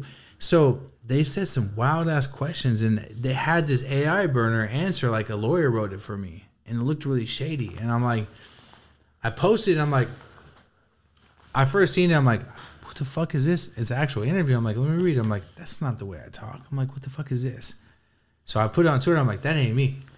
And people are like, oh, okay, maybe, maybe not. But then someone from the SF Chronicle, I think, or SF Gate, one or the other, my bad to whoever it is, thank you for doing this, ran some kind of program and said, this is 100% proven it's AI generated. We ran through this program and we could tell that it's written by AI. So we hit up the platform Benzinga. I'm like, what the fuck is this? Oh, well, the writer doesn't work for Benzinga. He's contracted and he had credible sources. Well, who are they? And you look up these people and then look fake. It's like a fake profile with like fake images, like of like a almost like a catfish lifestyle Instagram. Like, this person's not real. You know what I'm saying? What? So it was a pay to play situation for sure. And I say that because the interview was monetized, and they had hella connections with me. The people over at Benzinga could have called me and said, hey, we want to do an interview with you. Now, the one thing I know about being in position, people will have negative things to say about you. You can't stop it all. I don't really give a fuck what people say. So I wasn't upset that there's a hit piece on me, but I didn't answer those questions. Yeah. Those are my words. It's like and a platform can't put that kind of shit out there and say, this is what Burner said to allegation like this. I'd be like, what the fuck did you say to me? Yeah. You're accusing me of what? Because I rap about shit? I'm a human trafficker? Fucking, that's fucking weird shit. That sounds like you guys try to cancel my ass. Yeah, that's exactly what that was. And it didn't work again. Well, they got ads all running on that shit. That's the whole point. And it was like on Apple and all kind of other platforms. So, I mean, those guys definitely owe me an apology. That seems super illegal to do. Yeah, it's super illegal. You can't do that. Any real platform that does like journalism knows that you can't do that. You have to check your facts. You have to fact check an interview. And you can't misquote somebody on some shit they didn't say. You can't have an interview with a fake person. Yeah. No, this doesn't work. Could you imagine if they sampled your voice from That's what I thought you meant, like when they did the Rogan shit. You see that Rogan AI interview TikTok clips? Yeah. Bro, it's getting scary what people are going to try to do. But the good thing is, like, look, dude, we all are aware that there's shit like this. They're going to be able to do a burner AI leaked audio, because look how many hours there are of interviews and songs and fucking acapellas, and they could do, but is it real or not? I'm glad there's programs out there that can actually tell whether it's real or not. Yeah. I think shout out to tech nerds doing that shit. Yeah, it's all the fools out there deleting us. Oh god, you get canceled over a fucking AI interview. I'll fight somebody. They've tried to cancel my ass hella times. It's crazy. Who? The group. The group. The group. Damn, it's somebody I went to high school with. What's it, down ass fool? No, it's some fool I fucking skimped on this hack or something. That's what I always think. Like, do I know somebody? Did I say something offensive? Because I say some offensive shit. At the end of the day, bro, I find it flattering that someone spends their time. I did a post the other day. I said, look, all the time you spent trying to cancel me, do fake interviews, pay people to get rid of my Instagram posts or silence me, or pay people to fucking try to get at me, right? Bro, you could have spent that trying to build something yourself. Yeah, for sure. Because the whole time you were doing that, even though I know who the group is, can I be honest with you? You know what I'm going to do about it? Nothing. I'm going to go focus on different products, different projects, movies, motherfucking all kind of shit, because my energy is focused on shit that pushes my business forward. Those guys are stuck in a K-hole trying to figure out how to take my business down, but that leaves their business where? All that time they're spending on my business, I'm spending all my time on my business. Mm-hmm. You're neglecting your business. So you guys can keep trying to cancel me, but I think that over the years I've only grown and grown and grown and grown because I've still focused on my shit. I'm not getting engaged. I know who the group is, but all I'm going to do is tell my friends who it is and spread the word like that. That's awesome. And I'm not going to try to counterattack or try to hit or do this or that, because then I won't be focused on my business. I'm about money. I'm about legacy. I'm about doing dope things. Mm-hmm. So I'm not going to focus my energy towards that at all. That's just that trash. Makes sense. Is there anything you set out for in 2024? Like, I'm trying to hit these milestones this year. Hell yeah. I'm trying to get that show fully developed and get that out. That would be dope as fuck. And then I'm definitely trying to get my first film done and find a good distribution platform for it independently, and definitely fucking ready for my son for sure. I'm definitely ready to take a few months off of my son. When's the due date? March 2nd. Oh, So it's coming up. It's been a long time since you had a newborn, right? 16 years. I'm 40, about to have a kid. It's kind of weird. Oh, yeah, it's the half Mexican side of you. You're supposed to have kids at 51. No, it's just because my little brother, you want to know our age gap? It's 25 years. Damn. My little brother's at Universal Studios. He's 10. Or he's not. Yeah, he's 10. Jeez. Hey, that's real shit, though. No, I'm just like, what kind of shoes you want, fool? What else do you like? A Fortnite? This fool been playing Fortnite for 4 days straight, dude. He doesn't want to do nothing but go to play Fortnite. But it's like, all right. And then my other little brother's 19. My little sister's 20 or 19, then 16. So like, I got a lot of.